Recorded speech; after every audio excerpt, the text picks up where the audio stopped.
Happy Thursday. Thank you for watching Live Impact News on WCNC Plus. I'm Nick Sturtevant.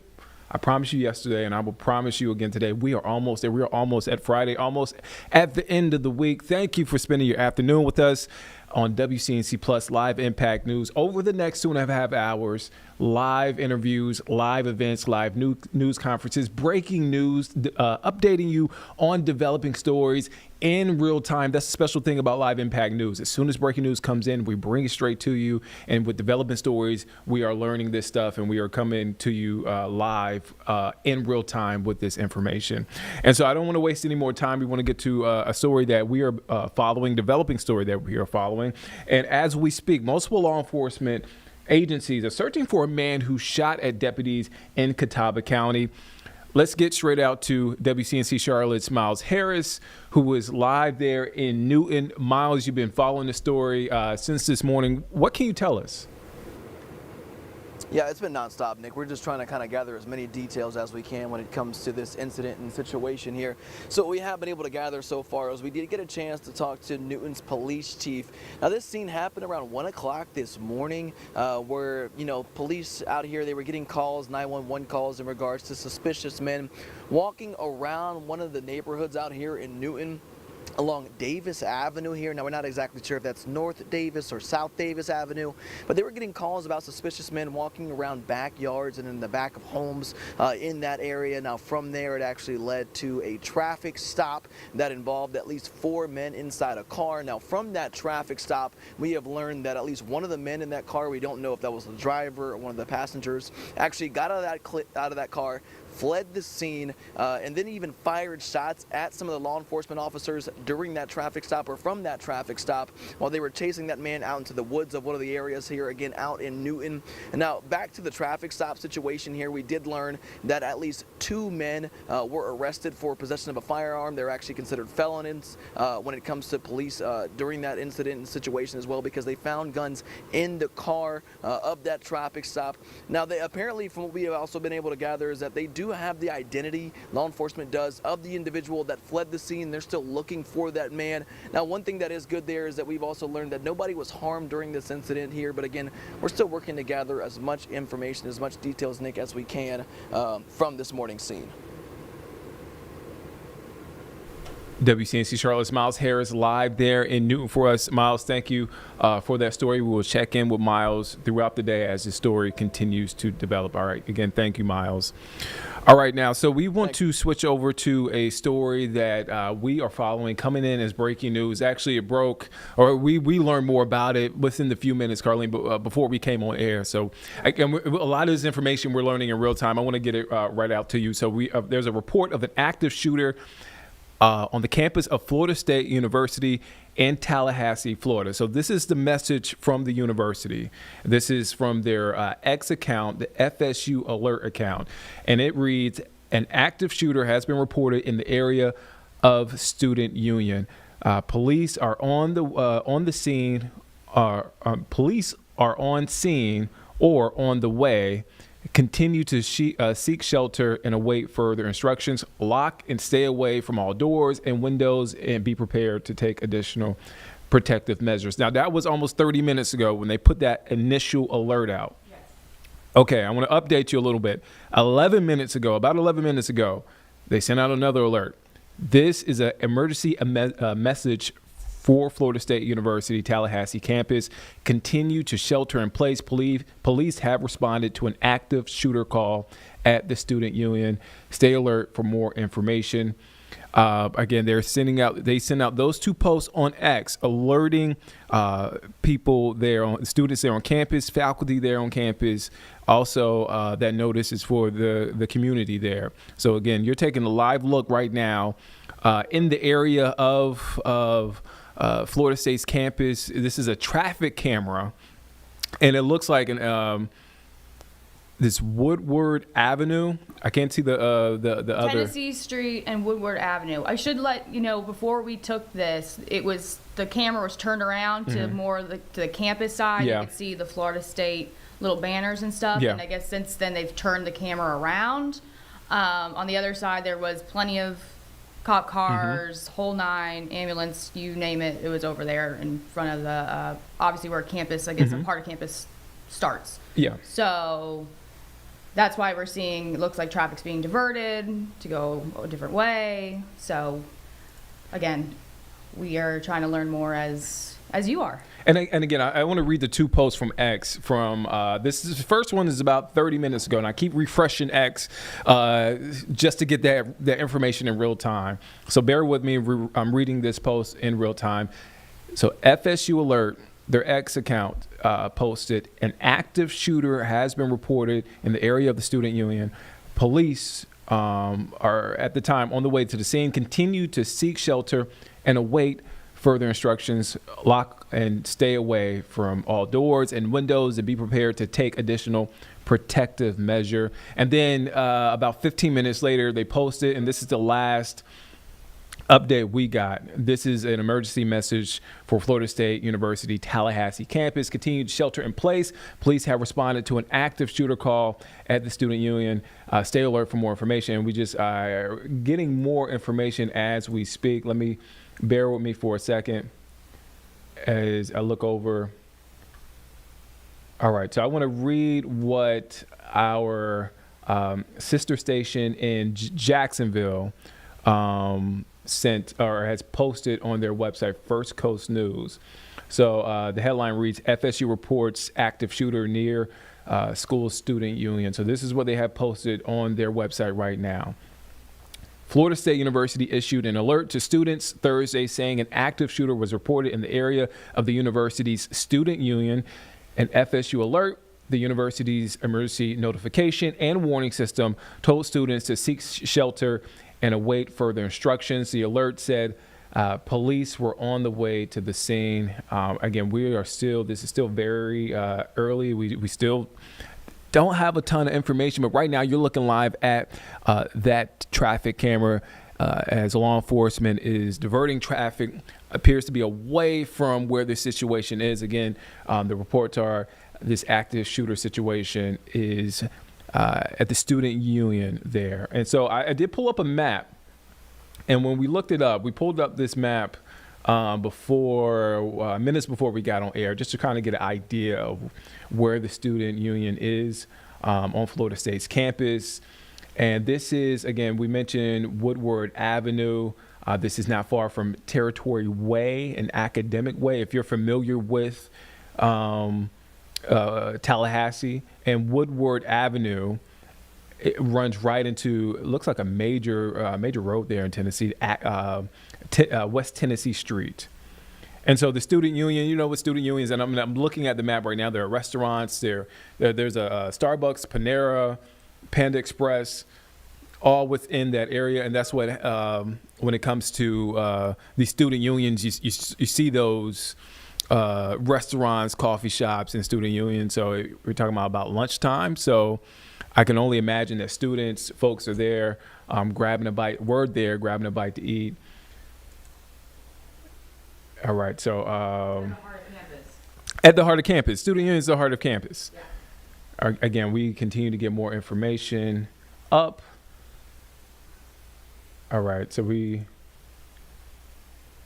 again, bear with us as we are learning this stuff again in real time. This news came in a few minutes before we got on air, so we wanted to get you straight out here to get you the latest information and learn this information in real time. We're getting different angles from the Florida traffic cameras on campus there. So, and again, let me reiterate, if you're just tuning in and you see that camera turning or panning there, you see law enforcement there at the bottom blocking off the stream. Okay, so.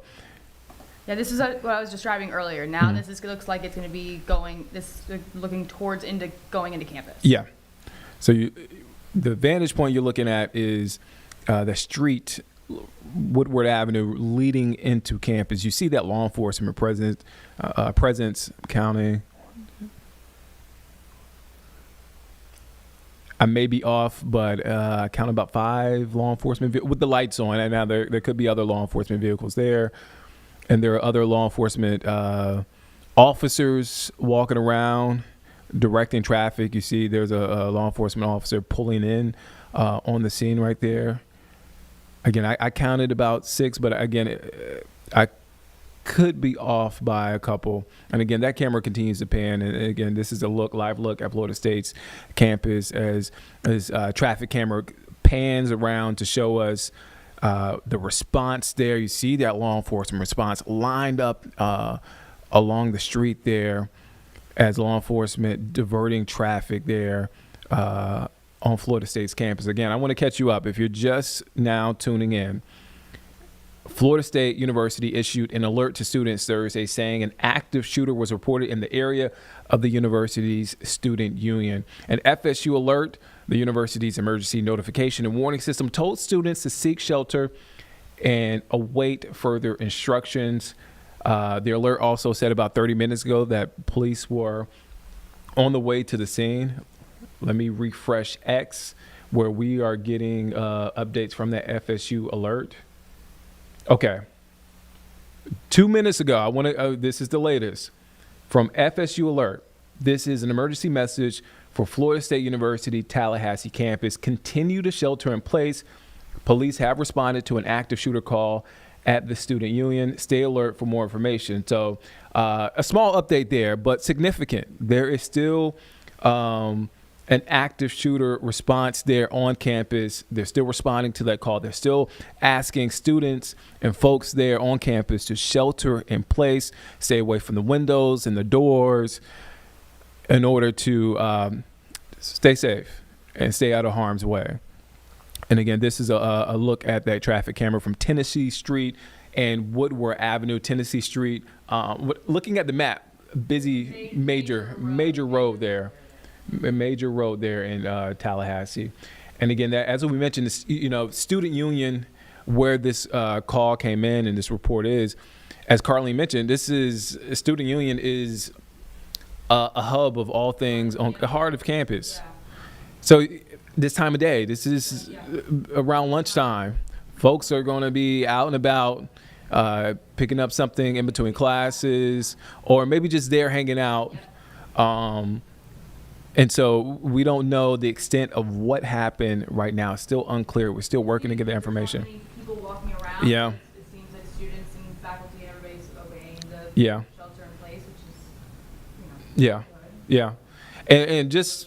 And just covering, active shooters in the past, active shooter situations in the past. This is normal protocol as far as they close off the campus. They make sure folks are away from the situation. They advise people to shelter in place as they try to figure out what happened, try to get the suspect apprehended, and make sure there are no injuries or any other injuries as a result of a situation. And again, I'm just pulling from past experience covering active shooter situations. Tallahassee too. This is a major metro. It's a major campus, a big campus. It's a big city on its own, Yeah, and then you have Florida State there. Yeah. I'm going to expand the map a little bit just to see what's next to campus. So next to campus. So yeah, again, Florida State is a pretty big campus. Sprawled out. It's very sprawled out. I zoomed out, and again, I was still looking at the campus. So Florida A&M University is next to Florida State. Yep. Let me check Florida A&M's X account to see if they have any. Carlene is also checking. Also Googling. Again, you're looking live there on Tennessee Street, Woodward Avenue, there on Florida State's campus. An active shooter reported in the student union there on campus. And again, we're looking to see if any other areas, Florida A&M. They posted on their X account, armed intruder near FSU student union offices and activities, police on scene, avoid the area or lock down if nearby. They say no threat to Florida A&M University campus at this time, but they are advising everybody to stay alert because, like you said, it is right next door. It's right next, When you zoom out, you see Florida A&M like right there by the campus, but that's a little bit of good news knowing that there's no threat to FAMU's campus at that time. But again, those folks there at Florida State and even at Florida A&M, they're asking folks to hunker down, to shelter in place, stay away from doors, windows, make sure you're safe. You see that large police response there as they secure the campus, as they block off roads. Again, Tennessee Street, where that camera's been kind of panning every couple of minutes to show you the area they're in. And you can just see the law enforcement response there on campus as an active shooter reported in the student union there on Florida State's campus. And let me catch you up in case you are just tuning in.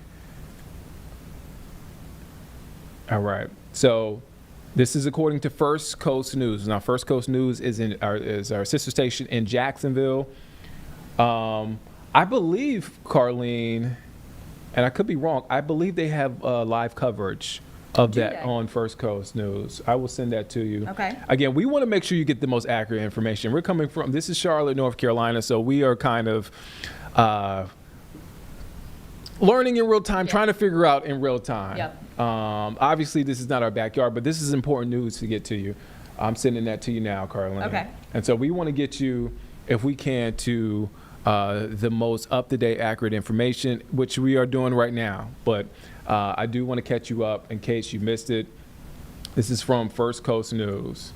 Florida State University issued an alert to students Thursday saying an active shooter was reported in the area of the university's student union. An FSU alert, the university's emergency notification and warning system, told students to seek shelter and await further instructions. Their alert said police were on the way to the scene. Now, we've been tracking X.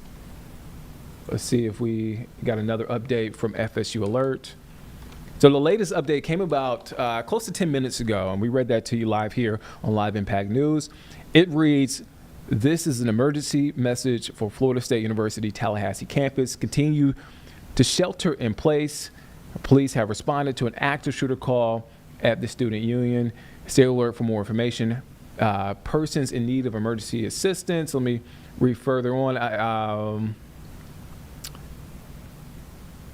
Again, the message cut off, but I'm assuming that if you're needing help, they are wanting folks to call law enforcement and reach out to them. Nick, I'm going to put you on camera right quick. So Okay. Switch Yep. feed. That works. Again, we are working on a story right now. We're working to gather more information on this active shooter situation reported at the student union on Florida State's campus. I want to catch you up, and we're trying to get you the most up-to-date information right here on Live Impact News. This is why it's important to tune in to Live Impact News, because as soon as breaking news happens, we bring it to you here on Live Impact News on WCNC Plus. But 45 minutes ago, an active shooter was reported on the area of the student union at Florida State's on Florida State's campus. The FSU Alert account on X actually reported that. And as of now, as in about 10 minutes ago, the FSU Alert posted on X asking for folks there on campus to continue to shelter in place. Police have responded to an active shooter call at the student union, and they're wanting folks to stay alert. This is just there's no audio. Okay, no audio. Okay. This is just a live picture. Okay. they have on their website, but we can take it. Yeah, let's take it. All right, so this is a live picture right now. Different angles of campus from the traffic cameras there. This is Tennessee Street. So Tennessee Street, and the one on your left is Tennessee Street. The one on your right is Tennessee Street and Woodward Avenue. So if you're familiar with campus, you should know exactly where this is. As Carlene pointed out, you don't see a lot of folks around this area, and that's for good reason. Law enforcement in these active shooter situations do what they can to clear as much of the campus off as possible as they zero in on a target and try to bring safety to the campus, to the area wherever the active shooter situation. I'm speaking in my experience covering active shooter situations. They try to clear out the campus and tell people to shelter in place, lock doors, lock windows, stay away from doors and windows, just to keep folks safe. And so you mentioned you have Florida State there, which is a huge school. Yeah. About 40,000, I would guess, Yeah. probably students plus. huge campus in the heart of Tallahassee, which is already a big city, and then you got FAMU right next door, which is probably It's pretty big school. It's pretty big school. Yeah. Yeah, it's pretty big HBCU if I recall. Yeah, about 44,000, a little over Right. 44,000 students there on Florida State's campus, and FAMU, Florida A&M.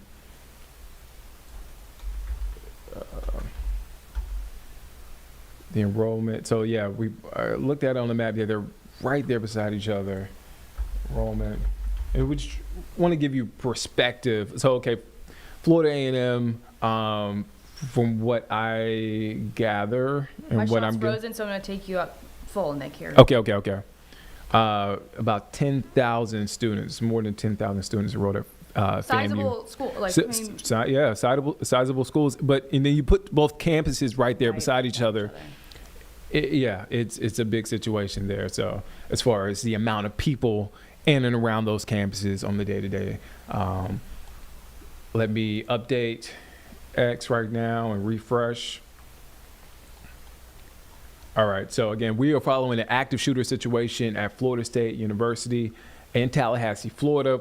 Police and law enforcement there in Tallahassee continue to urge folks to shelter in place. They're responding to the active shooter situation at the student union there on campus. And again, they've been updating pretty regularly on X us about what's going on. And I just want to say us, but us as folks on X and on social media trying to get the latest notifications about this situation.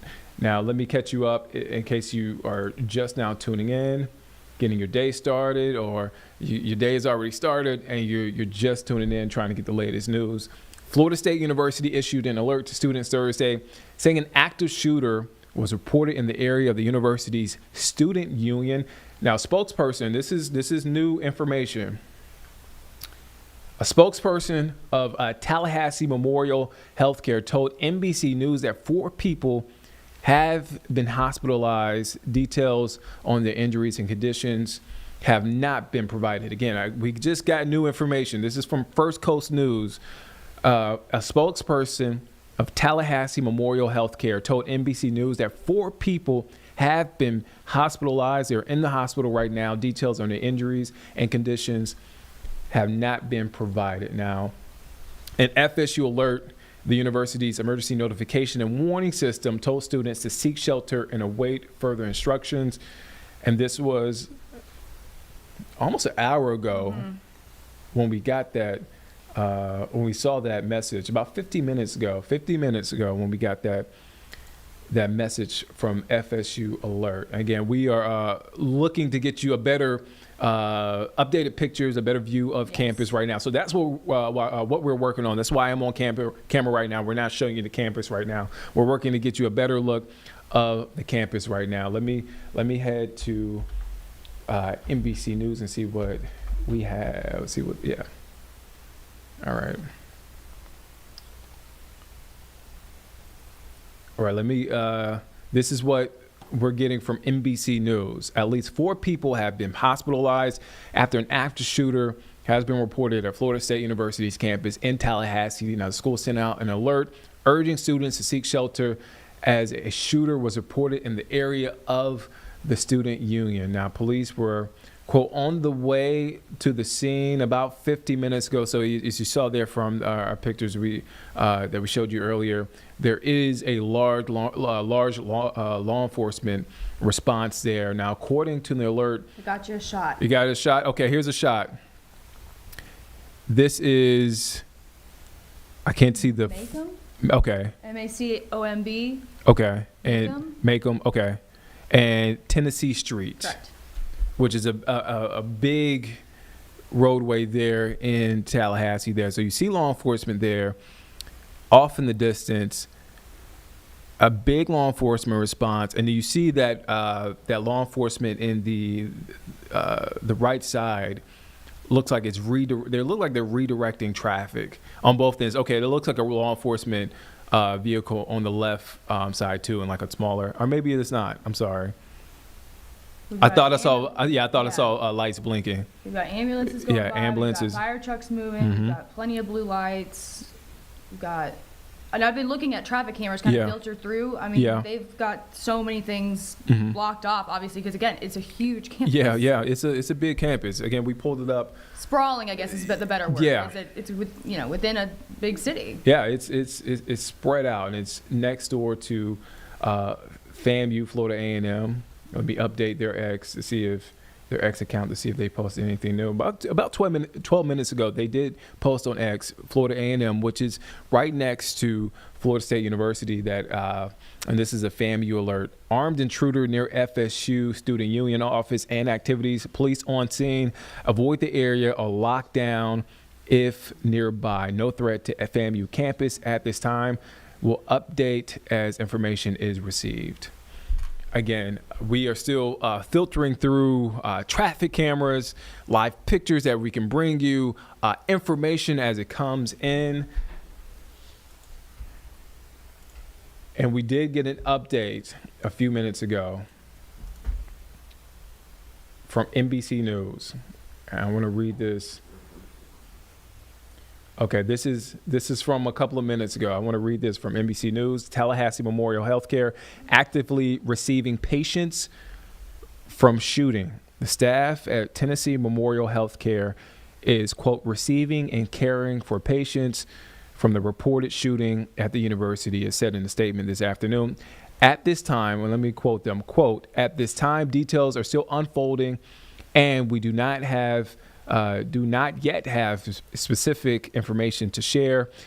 The statement said, however, quote, however, we want to assure the community that our teams are fully mobilized and prepared to provide the highest level of care and support to all those affected. Now, the hospital went on to say it is in close coordination with public safety officials and will provide updates as they are available. We have coverage from WFLA. They are covering it right now. We want to take their coverage. Yeah, let's go after them. A&M as a result of this, which of course is positive news. JB, I want to let you know, and our viewers at this hour, NBC News is reporting that Tallahassee Memorial Healthcare is receiving and caring for patients from the reported shooting at FSU. They said in a statement, and they sent that to NBC. At this time, details are still unfolding, and we do not yet have specific information to share. However, we want to assure the community that our teams are fully mobilized and prepared to provide the highest level of care and support to all of those affected. Yeah, we're seeing prayers come in our comment section. I'm also aware, folks, I am aware, I see your comments, that there is a report that is circulating pertaining to whether or not somebody is in custody. We have not verified that yet. We are extremely meticulous when it comes to the standards in which we report facts. And so as a result of that, we once we have it confirmed, and by I mean I really emphasize that confirmed, we will pass it along here to you on stream. There have been so many instances in the past in a developing situation like this with breaking news, both with active shooters and with other situations where a lot of news will get miscommunicated. We do not look. Bottom line is we're going to make sure that what we are reporting is verified, confirmed, and before we pass that along to you, especially with how scared people are out there if they have friends or family that attend Florida State University. Any additional things that you're seeing at the moment, Brittany? No, I just want to say I feel for those that are worried about their loved ones on campus right now. I know my photographer is one of them. He's a concerned father right now. His daughter is on campus. She's a student there in lockdown. And I was asking about the doors. Are they locked? Are they able to be locked? And he said yes, that they're inside of a classroom with the door locked right now, just waiting. And there's no confirmation of exactly what's happening on the campus. So they are as eager as we are right now to gain some confirmation and learn some more details from the local authorities there. Yep. Folks, we're going to take a 60-second break and pass along new details here in just a moment. Folks, stand by.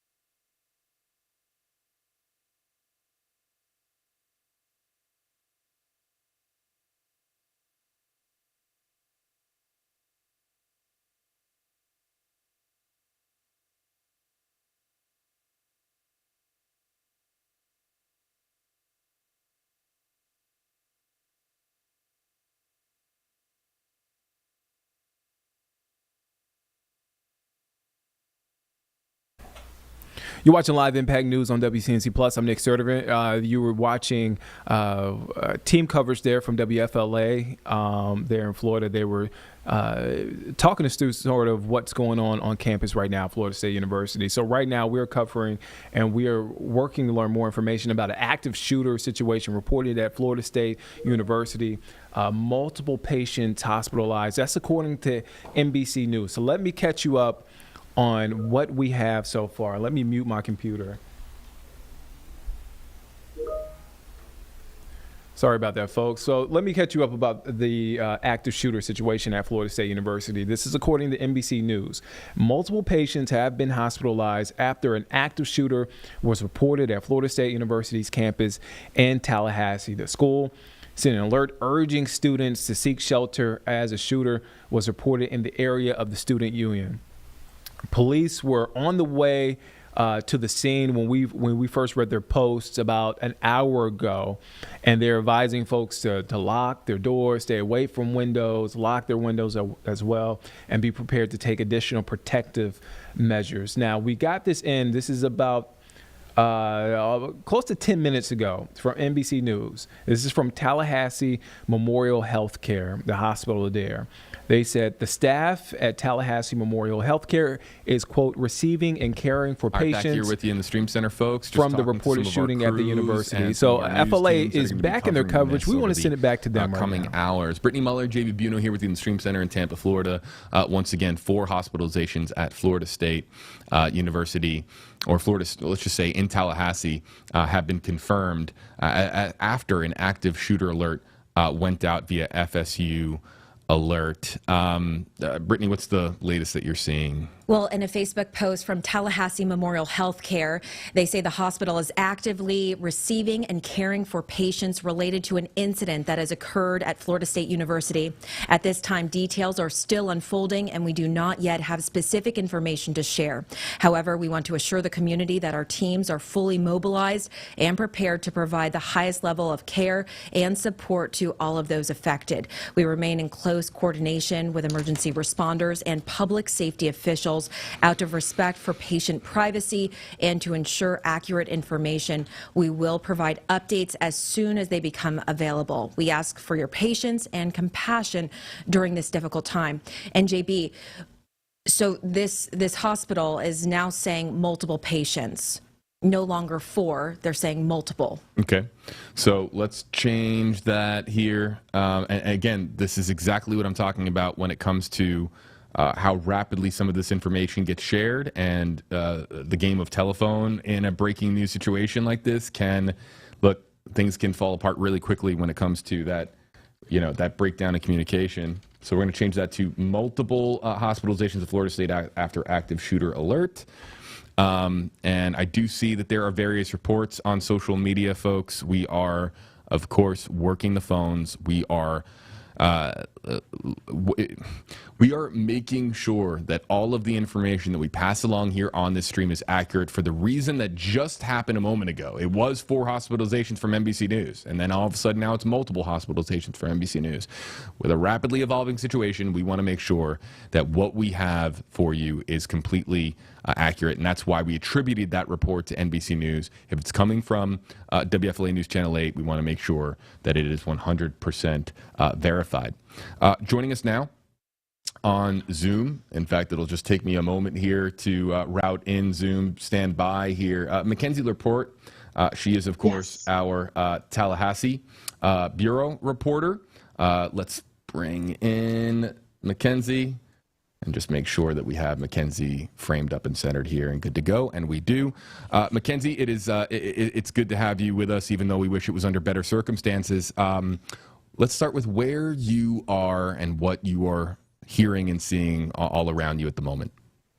Yeah, I am parked right around campus. I'm sure you can hear the sirens in the background. There's ambulance, there's police. They are going around campus, whether that be in their vehicles or walking and running on foot to secure the locations. We've seen students come out of buildings with their hands up to get off of campus or out of certain areas, as well as I'm in contact with a few FSU students who are in buildings hiding out for the time being. I spoke to one Florida resident who has a sister at FSU, and her sister decided not to go to class today, and thankfully so, because her class was right by the student union, which some of these reports are coming from.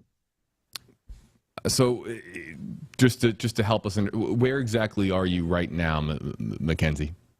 Yeah, so I am parked. I am just right off of campus. I am probably a mile away from the student union. Okay, and that's of course where the alert has been focused on. And I mean, are you close? So it's interesting. You mentioned that you know, hearing the sirens all around you. Zoom has a noise cancellation feature so that only your voice is heard. So we have not heard any sirens around. If you'd like, if you feel comfortable, you can feel free to flip your camera around on Zoom if you want to show us exactly what you're seeing out there. Yeah, I am not by where the police are right now, but I can head over that way and rejoin again and show you kind of what the scene looks like with some of these officers on foot searching the area. Okay, so of course, be as safe as possible, Mackenzie. Again, Mackenzie Laporte, our WFLA Tallahassee bureau reporter, who's used to covering, you know, the Capitol and all things politics for WFLA News Channel 8, but helping us out here today with this, again, breaking news situation of multiple hospitalizations at Florida State University after an active shooter alert. Mackenzie, stay on the Zoom. I'm just going to mute you. And we'll come back to you when you're in your next position, all right? Okay, sounds and JB, good. I thought that I would mention this. I just checked the Facebook page for the City of Tallahassee Police Department, and today the Tallahassee Police Department's Tactical Apprehension and Control Team were conducting a training exercise about 6 minutes away from the campus. This was on the 3000 block of South Adams Street, and they were in the middle of a tactical training when they responded to the campus. So they said that training is a top priority. They train for, unfortunately, incidents like this one. And so they were together and they were making aware that you could hear loud bangs, crashes, sirens, and they had people in the area responding. And again, where's that coming from again? So this was from their Facebook page, the City of Tallahassee Police Department. They were in the middle of a training course when they received these calls. Okay, yeah. So it's so interesting. A little bit of some inside baseball here for our audience. When we originally heard of this report, we had heard that there was training going on nearby, and there was some initial confusion as to whether or not the reports that came out of FSU, whether or not they were related to the training incident that was just overheard, or if there actually was an active shooter situation that was unfolding. So a lot of this now is starting to, you know, we're starting through the process of elimination with all of the information, the nuggets that we've been hearing over the course of the last, I would say, hour now. A lot of things are starting to become more clear. But the most important thing right now is there still an active shooter threat on campus? The alert still remains. And as the alert remains, the threat is still real. And that's why, of course, the most active alert right now in the top position for FSU alert is the one that says, again, police have responded to an active shooter at the student union. Stay alert for more information. Continue to shelter in place. So, look, there are going to be people that hear things about a suspect in custody, or you'll hear people will spam, you know, things like shooter down or something like that. Look, until we have it verified from Florida State University and local law enforcement officials in Tallahassee, this is still an active threat. You don't want to be the one to share information that was inaccurate, and then all of a sudden you find out later it's because, you know, somebody got you a tweet or a Facebook post or a comment or a text or whatever it may be, and it turned out to be from, you know, some other source that is not reputable. Be very careful what you're sharing right now on social media. The active alert is still in place, and no active shooter situation has been resolved yet at Florida State University. And several minutes ago, posted at 104, FSU's alert website says, of course, continue to shelter in place. Law enforcement is actively clearing rooms on the main campus. Law enforcement officers will be using a safe word to confirm that it is safe to open the door.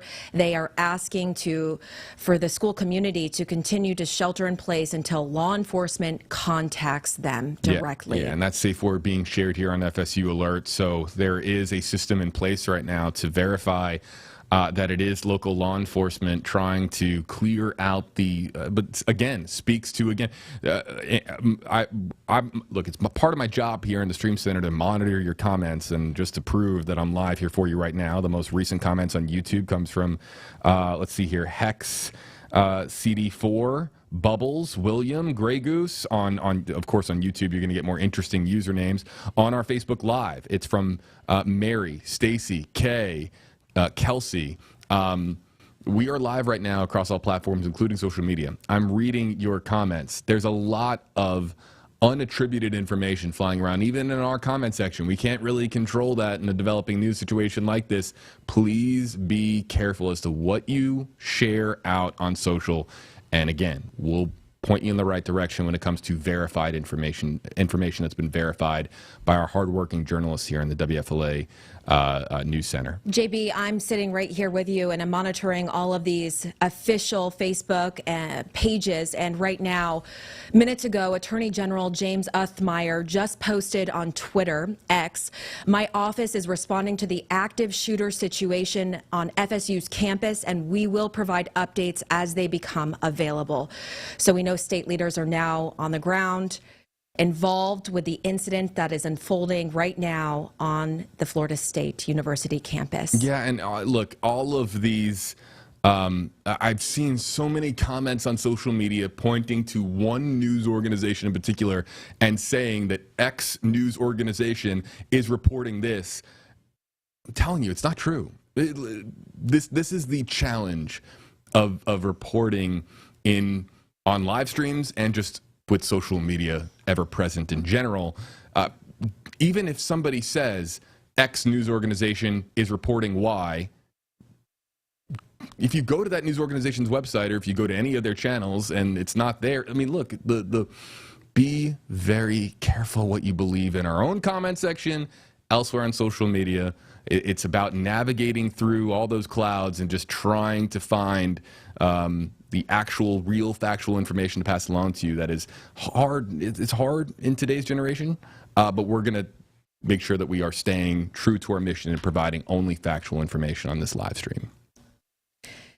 Yes, we are monitoring all of these Facebook pages as well as social media posts, of course, but we won't report any hearsay until we get the final confirmation from local agencies or state leaders. Yeah, and there are people who are claiming in our comment section that we only get our news from one source. That's not how we work.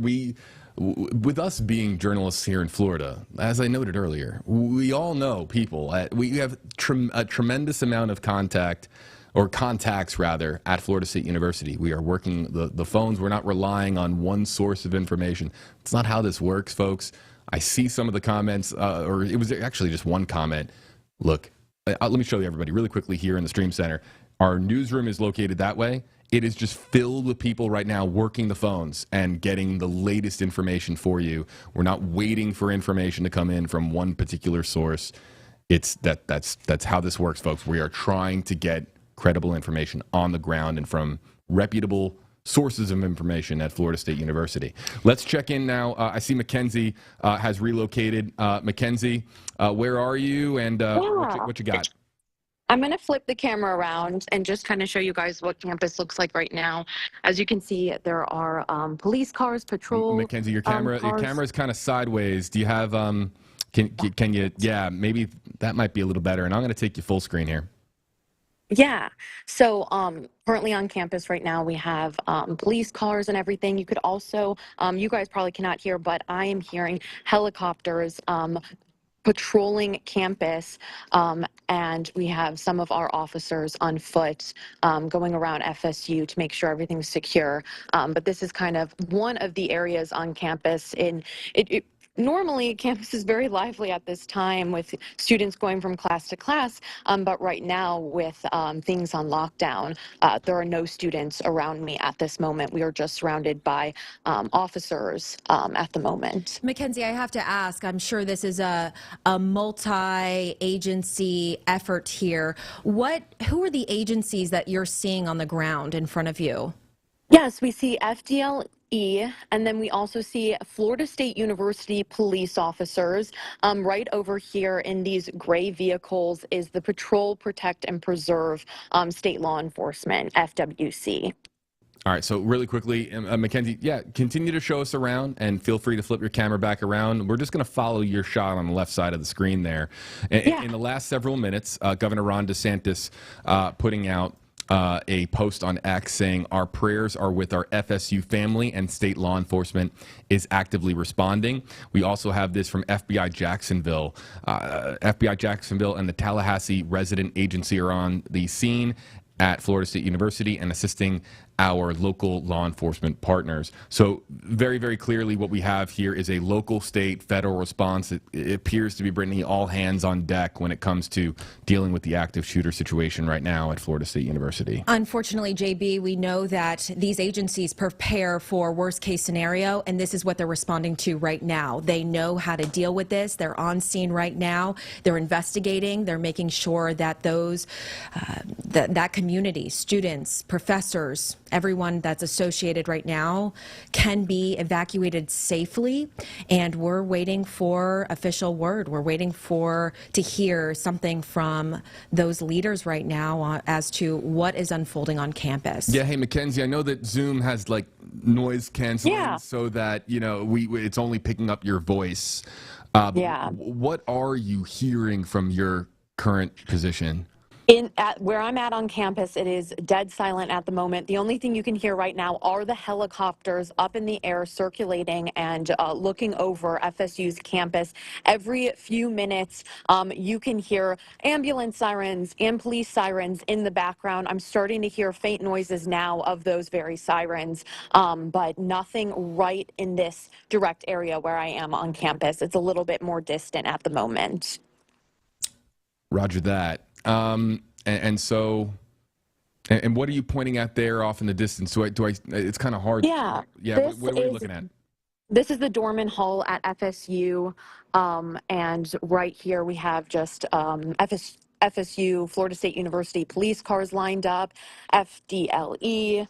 We have FWC also here too. I haven't seen any officers in this specific location right now on foot at the moment. It seems like this is kind of the stationary for all their cars while they go off on campus to do search procedures and everything. Roger that. We're going to try to get some, try to answer some questions out of our comment section. Have I missed anything in the last couple of minutes? Because we're preparing also to simulcast on WFLA News Channel 8 here. At the same time, we're going to be going on broadcast here momentarily. No, I think we're caught up with all of the local, state, and federal leaders now involved, and some of our state leaders now responding in statements. And let's get to those comments. Yeah, let's just, you know what, for now, until they can load up visually here, I'm going to take them, let's see, directly out of Facebook Live. Allie wants to know, is the shooter dead or caught? We have no information at this time that a suspect has been captured, or that somebody is in custody, or anybody has been shot at from a apprehension standpoint. As far as apprehending a suspect, none of that has been confirmed just yet. We are waiting, of course, on official confirmation from local, state, federal officials and law enforcement on the ground there in Tallahassee.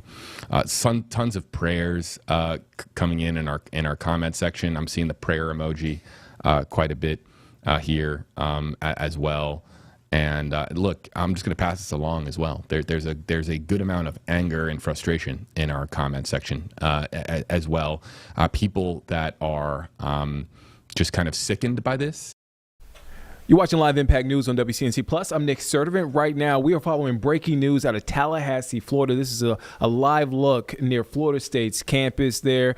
A report of an active shooter. So here's what we know. This is according to NBC News. Multiple patients have been hospitalized after an active shooter was reported at Florida State's campus in Tallahassee. Now, the school sent out an alert urging students to seek shelter as a shooter was reported in the area of the student union. This is a story that we learned about minutes before coming on at 12:30 and have been following since the very beginning at 12:30 when we had limited details to now where we know that multiple people are in the hospital. We want to go through some posts from X with the latest information. So this is from Florida State's alert system. This is what they posted on X here on your screen. This is an emergency message for Florida State University Tallahassee campus. Continue to shelter in place. Police have responded to an active shooter call at the student union. Stay alert for more information. And we heard from a reporter from Tallahassee there on the ground. She's walking through campus, and what she was describing was police going around campus, walking, and even in some cases running, and students with their hands up trying to get away from campus as officers were escorting them to safety. So again, that's the FSU alert. We also have another post on X. This is from Florida's Attorney General. It reads, "My office is responding to the active shooter situation on FSU's campus, and we will provide updates as they become available." We also heard from Florida's Governor Ron DeSantis. He posted on X, "Our prayers are with our FSU family, and state law enforcement is actively responding." So you see that response from the state level, from the local level there in Tallahassee. Again, this is a story that we've been on since the very beginning. At 12:30, we learned about this a few minutes before coming on air, and we wanted to get you straight there to Tallahassee, Florida, where this active shooter situation continues to unfold. Still limited details as far as a suspect, but we do know multiple patients are in the hospital after an active shooter was reported at Florida State's campus in the area of the student union. We want to send you back to live coverage now from WFLA. Let's listen in. Of course. Yeah, and I do see one report that is claiming that a suspect is in custody. Somebody in our comment section did pass along something to me that said, "Wait, JB, check this out." And I am passing this along to our newsroom. Yeah, understood. Hey, Brian, I'm going to send you something in the meantime as we get ready to go here. All right. And in 10 seconds, we're going to be simulcasting on WFLA News Channel 8. Mackenzie, stand by. We're going to come to you for another live report.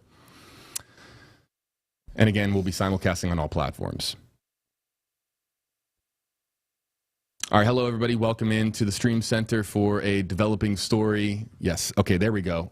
Developing story here out of Tallahassee. JB Buno, Brittany Muller here with you in the Stream Center in Tampa, Florida. Multiple hospitalizations have been reported at Florida State University after an active shooter alert was put out shortly after noon Eastern. Brittany, a lot of information being fired left and right on social media. We're going to, of course, keep it to what we are hearing here in the WFLA newsroom. What are you seeing as far as the latest information at this hour? Right. We know local, state, and federal leaders are involved, including the FBI, Jacksonville field office, of course. The staff at Tallahassee Memorial Healthcare is receiving and caring for patients from the reported shooting at the FSU campus. We know that the school is still on lockdown at this hour, and the police there are going to be slowly clearing and evacuating rooms on the main campus by using a safe word to confirm that it's safe to open the door. They're asking for the school community to continue to shelter in place until law enforcement contacts them. All right. So the latest that we have, of course, Florida's Attorney General echoing what Governor Ron DeSantis put out a short time ago. It says, "Our prayers are with our FSU family, and our state law enforcement is actively responding."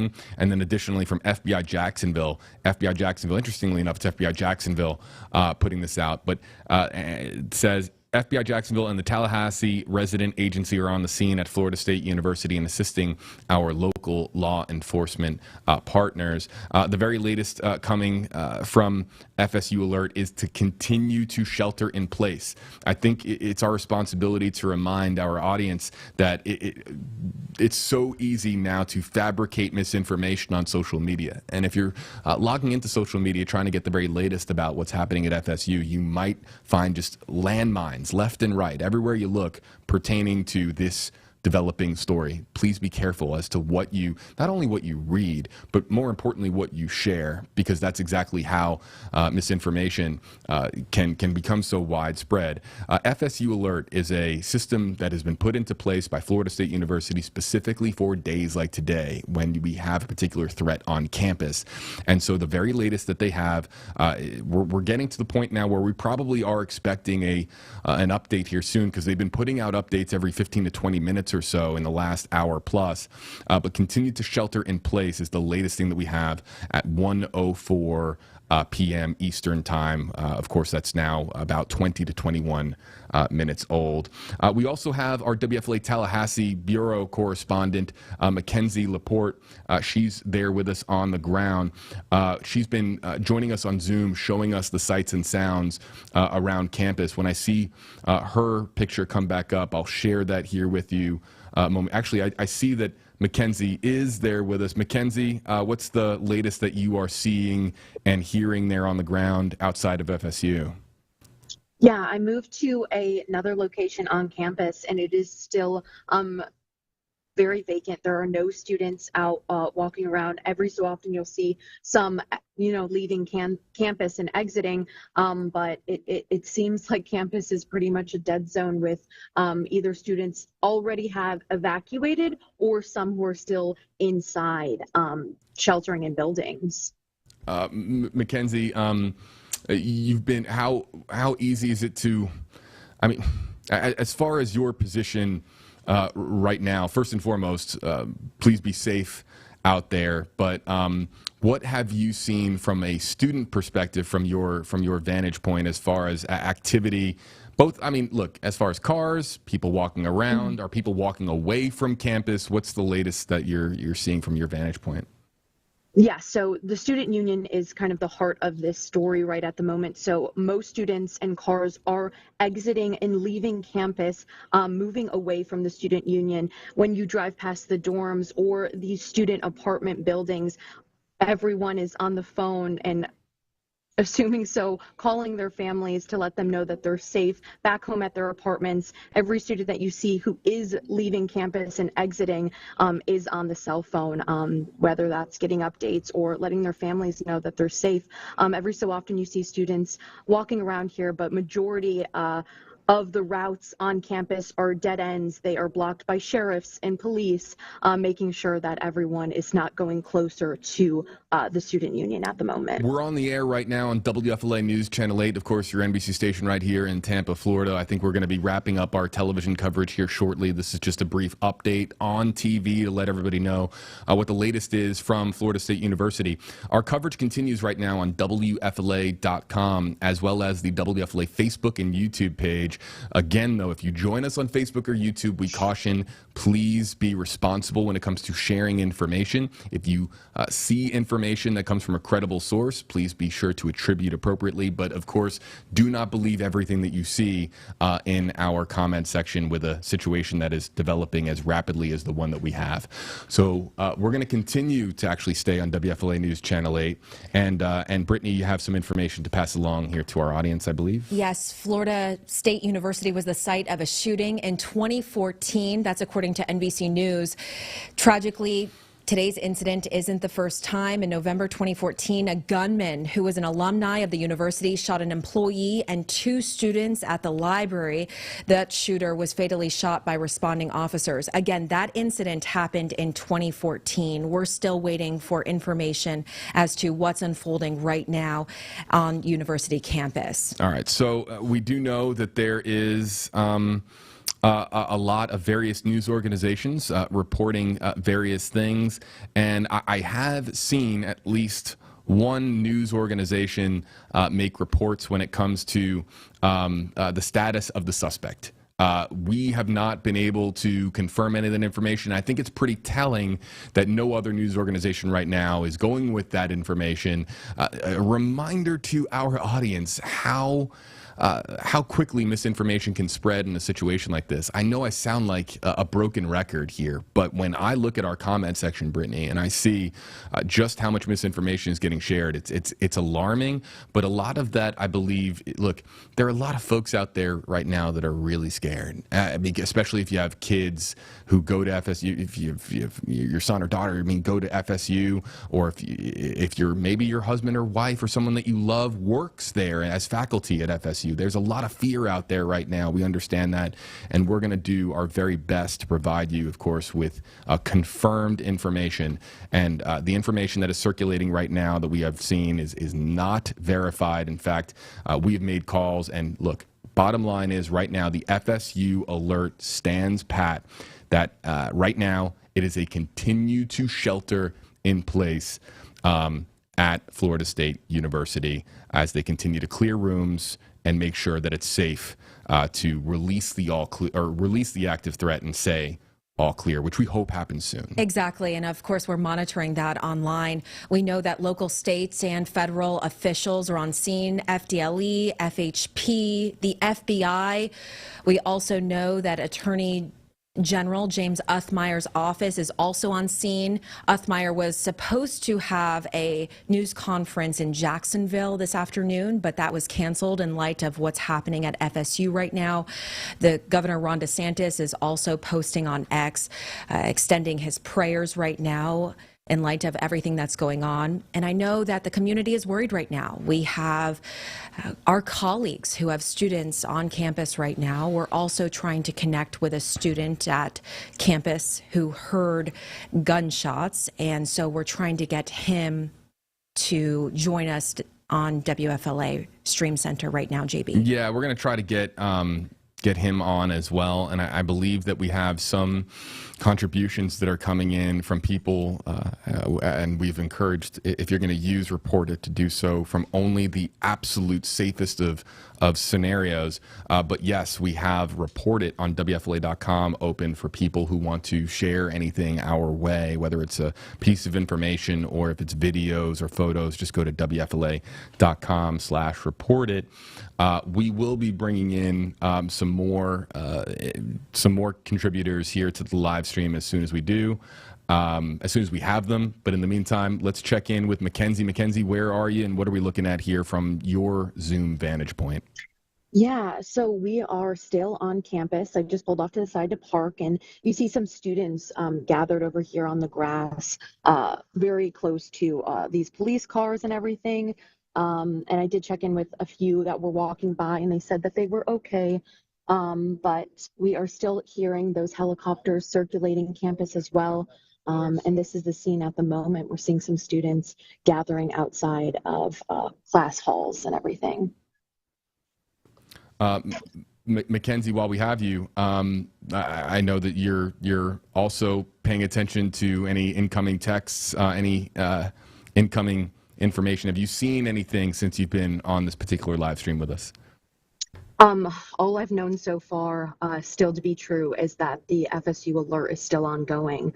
And from what I can see out here in front of me, feet on the ground, is a lot of students leaving campus, and most of them are on their phone calling parents and families, I'm assuming, to make sure that they know, that their loved ones know that they are okay and they're safe. Mackenzie, thank you. And talk to us a little bit about what those people that you're seeing walk away from the scene, what are they saying? How are they feeling? What are the emotions right now? I mean, it's very chilling. Campus is normally a very lively area at this time with students going from class to class, but everyone seems to be, upset, worried, and almost every single one is on the phone, whether that be texting or calling I'm assuming, to update their families and loved ones about what they're seeing and their safety so far. But it's very chilling walking around campus, seeing almost no one around in some parts. And seeing all the different dead ends that are blocked by police officers and local sheriffs, making sure that everyone stays safe and doesn't inch closer to the student union at the moment. Of course, the school is still on lockdown, and we know that it's a multi-agency effort that's underway right now. And I'm sure you could still hear those choppers overhead. What kind of agencies are you seeing pass by? Yeah, we're seeing local sheriffs in town here in Tallahassee. FWC is on the ground helping. We have FDLE members and officers patrolling FSU's campus on foot or on cars. I mean, it is nonstop. You're seeing the blue lights flicker at almost every corner of campus today. Yes, and I know state leaders are now chiming in addition to the Attorney General and Governor Ron DeSantis. We know the Florida House Speaker is telling NBC News about the incident. They're saying we're thinking of everyone on campus. Our prayers are with Florida State at this moment. And state legislators, or Danny Perez, is also describing the situation on campus as terrifying and every parent's worst nightmare. And you're seeing it, Mackenzie. You're seeing the emotions. You're seeing the silence. You're seeing probably the disbelief of what's unfolding on the campus right now. And many of those students, we can see them on the phone calling their loved ones and saying, I'm okay at this hour. But of course, we're trying to get a full picture of what exactly is happening right now. Yeah, it looks like this one woman on campus is handing out waters to these students who are sitting in the very hot weather right now, being secured by police officers to make sure that they are in a safe area, and they're all gathering, making sure that they're checking in with family members and loved ones about their safety and what's going on at the moment. But what I'm hearing right now is those helicopter chopper sounds as they patrol campus, but I haven't heard any ambulance sirens at this specific spot on FSU's campus at the moment. Isn't that one of the most unbelievable things that happens after an incident where community members step up and even... You're watching Live Impact News on WCNC Plus. I'm Nick Sturdivant. Right now, we continue to follow breaking news out of Tallahassee, Florida. An active shooter incident there on the campus of Florida State University. You're taking a live look near the campus. You can see the barricades now coming up over there by the campus, by law enforcement. Just to catch you up, according to NBC News, multiple patients have been hospitalized after an active shooter was reported at Florida State University's campus in Tallahassee. The school sent out an alert warning students to shelter in place. The FBI is responding to the scene at FSU. Also, the Attorney General responding earlier, saying that his office is there on scene or headed to the scene. The staff at Tallahassee Memorial Healthcare is receiving, quote, receiving and caring for patients. Again, that's according to NBC News. We actually, on the phone right now, we have a student, a Florida State student, CJ. CJ, can you hear me? Yes, I can hear you. You're breaking up a little bit, but I think I'll be able to hear you fine. Okay. One, thank you for your time. And I just want to ask, how are you doing, CJ? I'm doing about as well as you could expect. Still a little stressed out. It's an ongoing situation over here, and I know someone that's on campus right now, still locked down, so definitely stressed.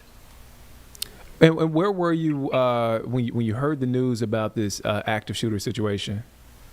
I was at my apartment in the southwest of FSU's campus. I had to go. I went, grabbed some friends because they were freaking out, and we're kind of all hunkered down here in College Town. And for our viewers, we have viewers all over, but specifically for our viewers here in North Carolina, can you give us a lay of the land? The report said the Student Union building on campus. Where is that? And can you describe?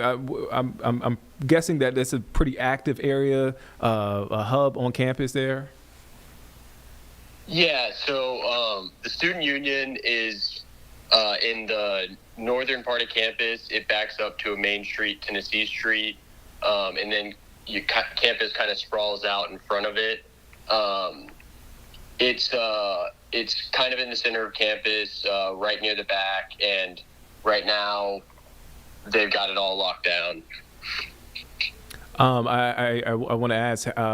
You mentioned your friends earlier. How are they doing? Have you been able to reach out to them and talk to them?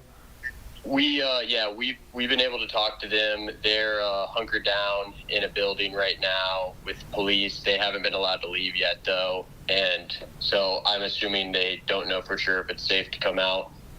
Yeah.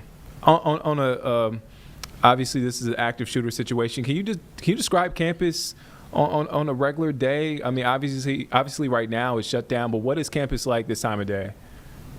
This time of day, it's busy, bustling. If you ever drive on campus during class time, it's hard to even get around. There's so many people.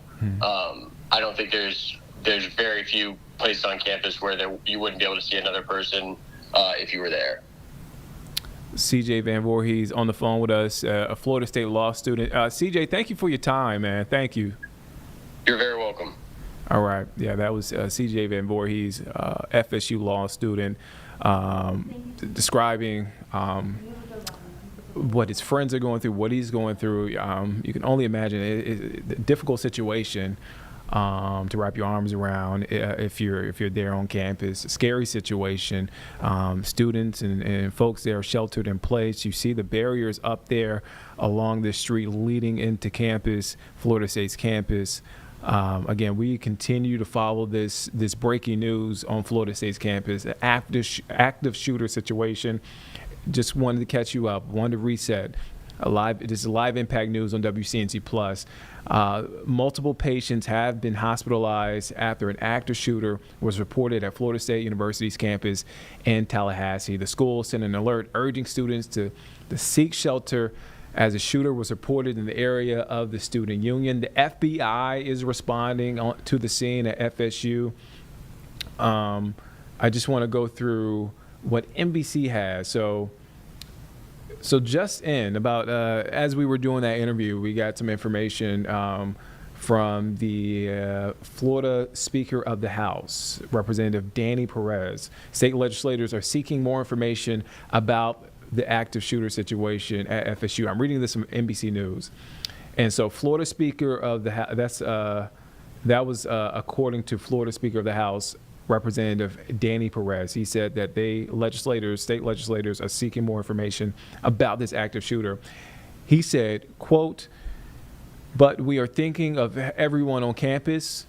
Quote, our prayers are with Florida State at this moment." Now, in the post on X, Perez described the situation on campus as terrifying and every parent's worst nightmare. Now, NBC also is reporting that FSU was the site of a shooting more than 10 years ago, back in 2014. Today's shooting at Florida State University tragically isn't the first for campus. In November 2014, an alum of the university shot an employee and two students at the library there on campus. The shooter was fatally shot by responding officers. Now, we also heard from Florida Governor Ron DeSantis. He said on X, quote, "Our prayers are with our FSU family and state law enforcement is actively responding." That's what he posted on X. And again, we have word that multiple people have been hospitalized because of the shooting, multiple patients. The staff at Tallahassee Memorial Healthcare informed NBC News earlier that it is, quote, "receiving and caring for patients from the reported shooting at the university." And that's what a representative from the hospital said in the statement this afternoon to NBC News. All right, so we've been, again, updating you in real time as more information comes in on this active shooter situation on Florida State's campus. We want to get back now to live coverage from WFLA. I believe they are speaking to a Tallahassee native there on screen. Let's take a listen in. enforcement have started going into those buildings and safely evacuating Yes. students from those areas. Yes, you're exactly right. They're going in one by one, clearing out and evacuating students by giving a safe word. But I also want to let you know there's a Brittany, FSU alert that was just sent out. Yeah, that's exactly what I was going to hop in. Stand by here, Chris, for just a second. What do you have, Brittany? All classes, university events, and business operations are canceled through Friday, April 18th. That's tomorrow. Essential employees should check in with their supervisors for further reporting instructions. Athletic events in Tallahassee are canceled throughout the weekend, and the Tallahassee main campus continues to remain in a shelter at this hour. All right, and we are also monitoring a situation with, believe right now from the White House, President Trump is with Vice President J.D. Vance. And in fact, I'll show you this live picture here really briefly, folks. We are paying close attention to if President Trump addresses the ongoing situation at Florida State University. Paying close attention to this. If President Trump says anything regarding the developing situation at FSU, we will pass it along here to you. I do not know if he has said anything yet. I'm going to check with our news team in the newsroom as to whether or not any update or any comment from the president was shared as he continues to meet with dignitaries in the White House. We're monitoring that, of course, on social media and all platforms. But can we bring back Chris in, if possible? Yeah, let's bring Chris back in. Chris, how's your ankle?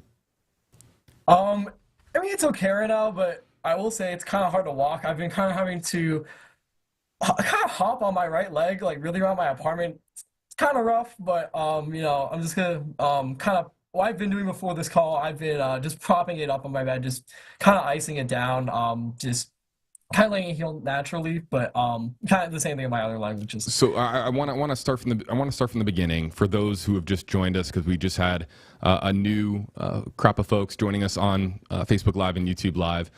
Take us through where you were, what you were doing, and when you said that you heard gunshots. So take us through all of it from your vantage point. Yeah, absolutely. So I was in the student union. I just grabbed my lunch, just I finished eating. I was getting ready to do some of my meteorology homework when I saw a large amount of students running into the student union from the east side, screaming, and I believe I heard active shooter. That's when I realized I need to get out of there. So I did. I was running with a bunch of other students. When I was heading down the stairs, I did unfortunately trip, and I did sprain my left ankle. Just got a few cuts. But other than that, physically, I'm okay. But after I got out of the building, I went behind a couple bushes near the union, and that's why I started hearing several rounds of gunshots. So I knew this was a real situation. This is not a false alarm. This was something that was happening right now. It was an imminent danger to the students on campus, and it was just honestly surreal. Like, I was hearing several rapid fire rounds of loud bullets. It was a very loud sound. It was horrific. I mean, I never thought in a million years something like this would happen to me. And at my school, like, I've been attending FSU for 3 years now, and I never could have imagined that something like this could have ever happened to me. But after the gunshots kind of subsided, I immediately heard several law enforcement units heading to the scene. Their response was quite rapid, so I do commend them for that. However, I still don't know, official details regarding any injuries, fatalities, or even if the suspect or suspects have been apprehended yet. But after I took shelter, I was able to make it to my car, which was parked on the northwest side of campus. And from there, I had to take kind of an alternate route back home. I just wanted to avoid Tennessee Street because I know you actually shared some video from my friend Ryan Cedergren. His video caught. That's your friend? Yeah, I'm friends wow. with. I believe you also used a video from Garrett Hari. I'm friends. You're watching Live Impact News on WCNC Plus. I'm Nick Sertivant. Right now, we continue to follow breaking news out of Tallahassee, Florida. This is coverage of an active shooter situation there on Florida State's campus. This is from WFLA. We want to shift over now to First Coast News in Jacksonville.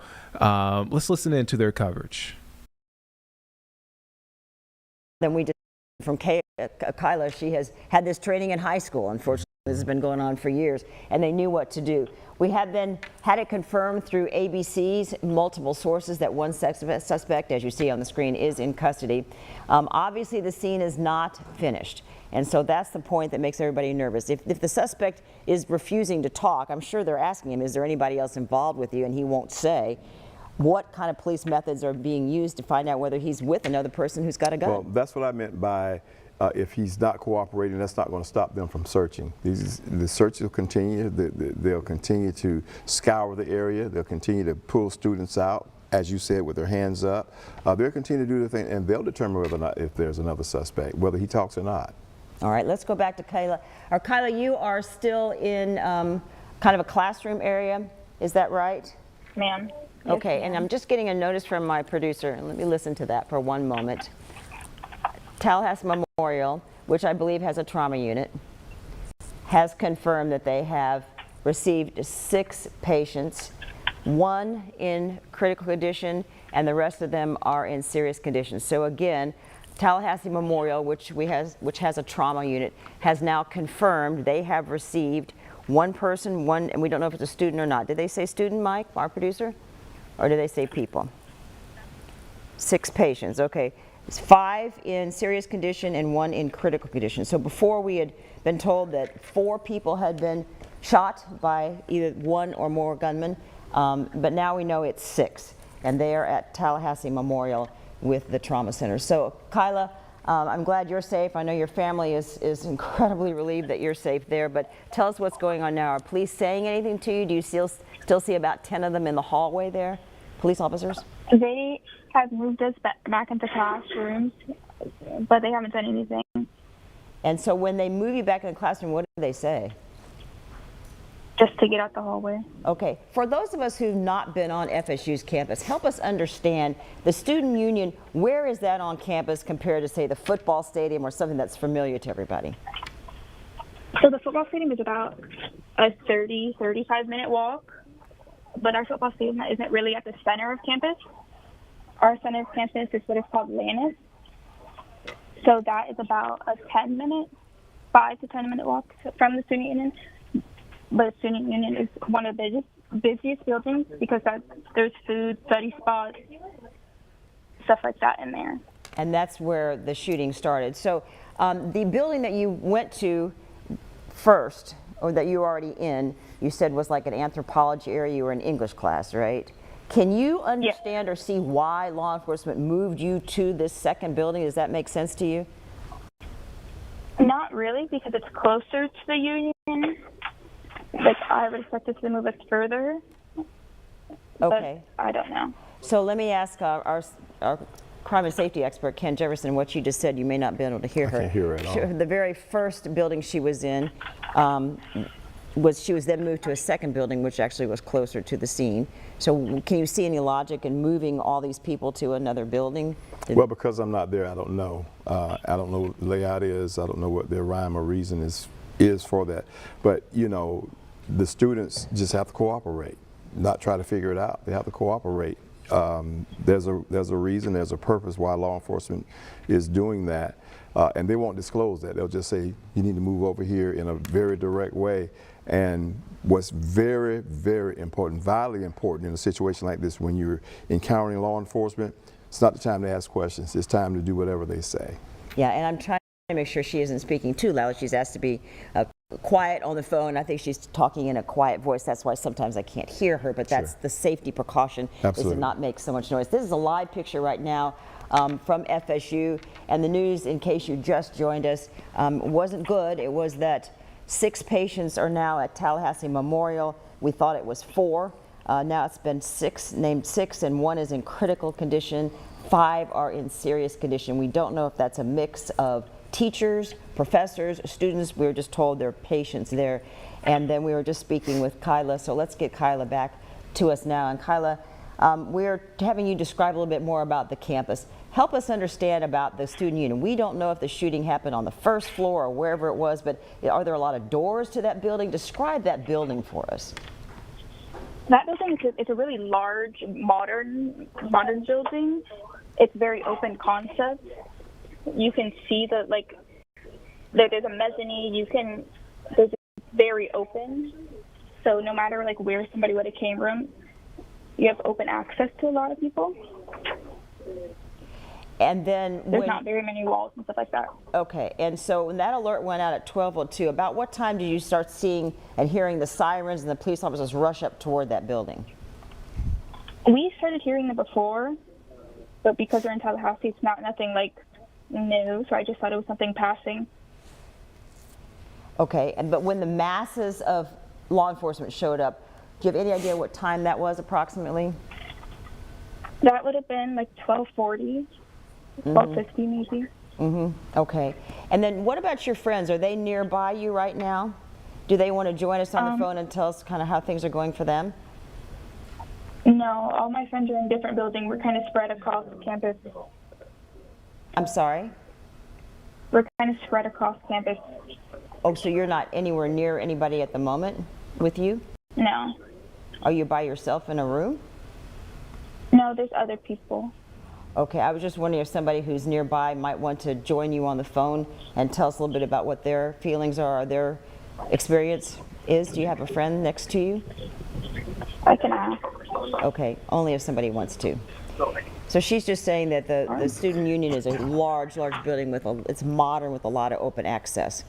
And then she said when the sirens started, she first thought, oh, it's just a typical day, somebody's gotten in trouble or speeding or whatever, but then it became a massive effort by law enforcement. So right now she's seeing if there is anybody else there who would wanted to share their experiences. And parents, if you are at home right now and just hearing about this, Ken Jefferson is explaining to us that the situation seems to be under control as best it can be, but it's not over. Yeah, it's not over yet. It's not over until law enforcement gives the green light that everything goes back to normal. So for the parents that are home that are watching this or either on their way to Tallahassee, one or the other, if they're leaving Jacksonville to go to Tallahassee, slow down, take a deep breath. Law enforcement is there. They've got the area under control as it stands right now. They're searching, they're still searching, they're still vetting everybody that comes out to see if they had a part in it or if they know anything, if they saw anything, heard anything. All that information is vitally important. It's unfortunate that 6 people have been transported to the hospital with one being critical. That plays on a parent's mind as to whether or not it's their child or whatever. So that's the only anxiety part at this point that will be there for parents. But if they've heard from their child, that means that they're safe. That means that they're being controlled by law enforcement. They have the ability to make that phone call to let them know that they're safe. So that should ease their mind a little bit. So how wide will this perimeter be? I know some people stay off campus in apartments or something like that. And then, so how much of a perimeter has to be locked down? It'll initially be campus wide. Nobody on, nobody off. Nobody on, nobody off until law enforcement completes their job. So it could expand. It could expand to adjacent properties or whatever if witnesses lead them that way. If somebody saw someone running outside of a student, whatever, even if it was a student, they don't know if they were involved with it or not, law enforcement is going to follow up on every lead that they get, every piece of information that they get. They're going to follow up on it. They're going to do it expeditiously as well. Okay, we just got an official statement from President Trump, so let's share that with you right now. The White House statement is the president has been briefed on the shooting at Florida State University, and the White House is actively monitoring the situation. That's from his press secretary. We also have some video coming in now we want to show you. That is the hospital. Is that right? Okay, here it is right here. This is brand new video. This has just been sent to us. It appears to show students being evacuated from a building on campus.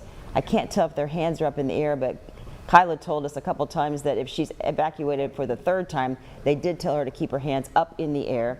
And again, if you are just joining us, let's give you a recap right now. An active shooter was reported in the area of Florida State University's student union. Their alert went out at 12:02 today, and we have multiple sources telling ABC News that one suspect at least is in custody, but this is still considered an active situation. A spokesperson with Tallahassee Memorial Healthcare is telling us that they are treating 6 people right now. As I've been saying, I don't know if those are teachers or students or a mix. One of those patients is in critical condition. The rest of them, the other 5, in serious condition. And so we want to make sure that we chat again with Kyla. If you're just joining us as well, Kyla Grogan is a freshman at FSU. She was in one building, was sent to another building, and now she's hearing that she may be sent again. And Kyla, you were so nice to be able to ask your friends sitting around you if they wanted to speak, and they don't, and that's okay. We respect that. Are you all on the floor? Describe what are you against a wall, in a closet? What are you doing right now, please? We're in like some graduate student's office that's like off the hallway. And so do they have you sitting on chairs or against a wall hidden, or what precautions are you taking? Well, the room is all brick, so there's no windows, and just everyone's just in here sitting on whatever. Or on the ground, or on books, or chairs if they have them. How many people are in the room with you? I would say like 15, 20. Now, earlier you were saying that you'd seen probably 10 officers outside in your one hallway. Are they still walking around out there? Where I am, I can't see the hallway anymore, so I couldn't tell you. Okay. And you probably can hear me talk. I want to read a statement from Senator Ashley Moody releasing a statement she had on X. She said, "My office has already been in contact with school leadership about this tragic reporting on FSU's campus." She said, "I am praying for the safety of the students, the faculty, and all first responders involved." So there is a unification site for families and students to try to get together. Let's talk about that. According to FSU police, that site for families to gather is the Donald L. Tucker Civic Center. That's located on 505 West Pensacola Street in Tallahassee. Law enforcement is still working to clear rooms on the main campus, as we've been hearing. Kyla's saying that she may be moved again. Officers will use the safe word seminal.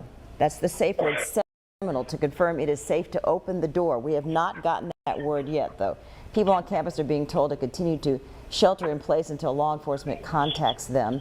And we will definitely be staying on your side to follow the story. And Ken Jefferson, tell us a little bit more about that word safe word, that word seminal. Well, as you saw from, I mean, now from they the put it out in photograph, public, though. That's well, suspect's not watching TV right now. If there's another suspect, hope he's not. on the run, so he's not sitting anywhere waiting to be caught. So yeah, the safe word, because we saw the photographs where students are barricaded, they've got the doors barricaded and whatever.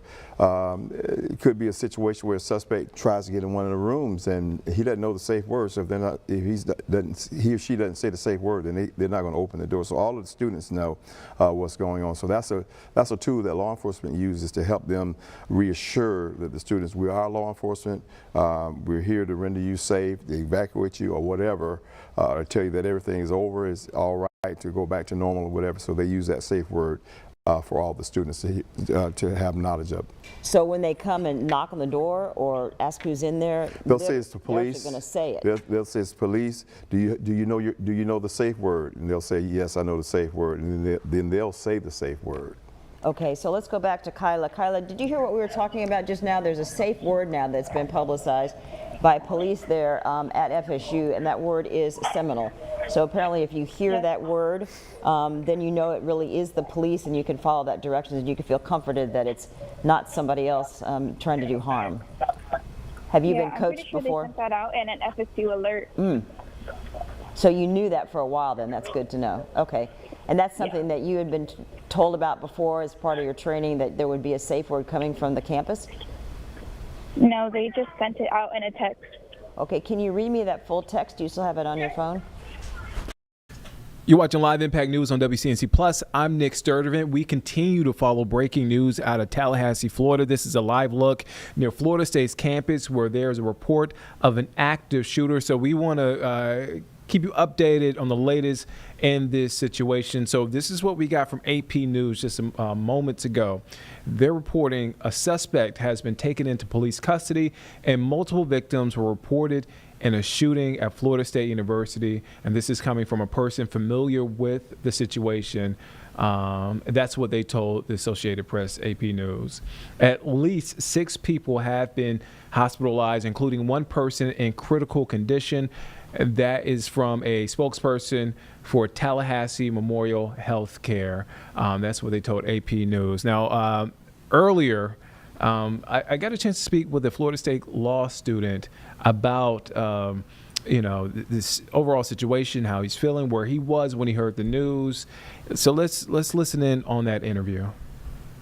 On the phone right now, we have a student, a Florida. Okay. CJ, can you hear me? Yes, I can hear you. You're breaking up a little bit, but I think I'll be able to hear you fine. Okay. One, thank you for your time, man. I just want to ask, how are you doing, CJ? I'm doing about as well as you could expect. Still a little stressed out. It's an ongoing situation over here, and I know someone that's on campus right now, still locked down, so definitely stressed. And where were you when you heard the news about this active shooter situation? I was at my apartment in the southwest of FSU's campus. I had to go. I went, grabbed some friends because they were freaking out, and we're kind of all hunkered down here in College Town. And for our viewers, we have viewers all over, but specifically for our viewers here in North Carolina, can you give us a lay of the land? The report said the Student Union building on campus. Where is that? And can you describe? I'm guessing that that's a pretty active area, a hub on campus there.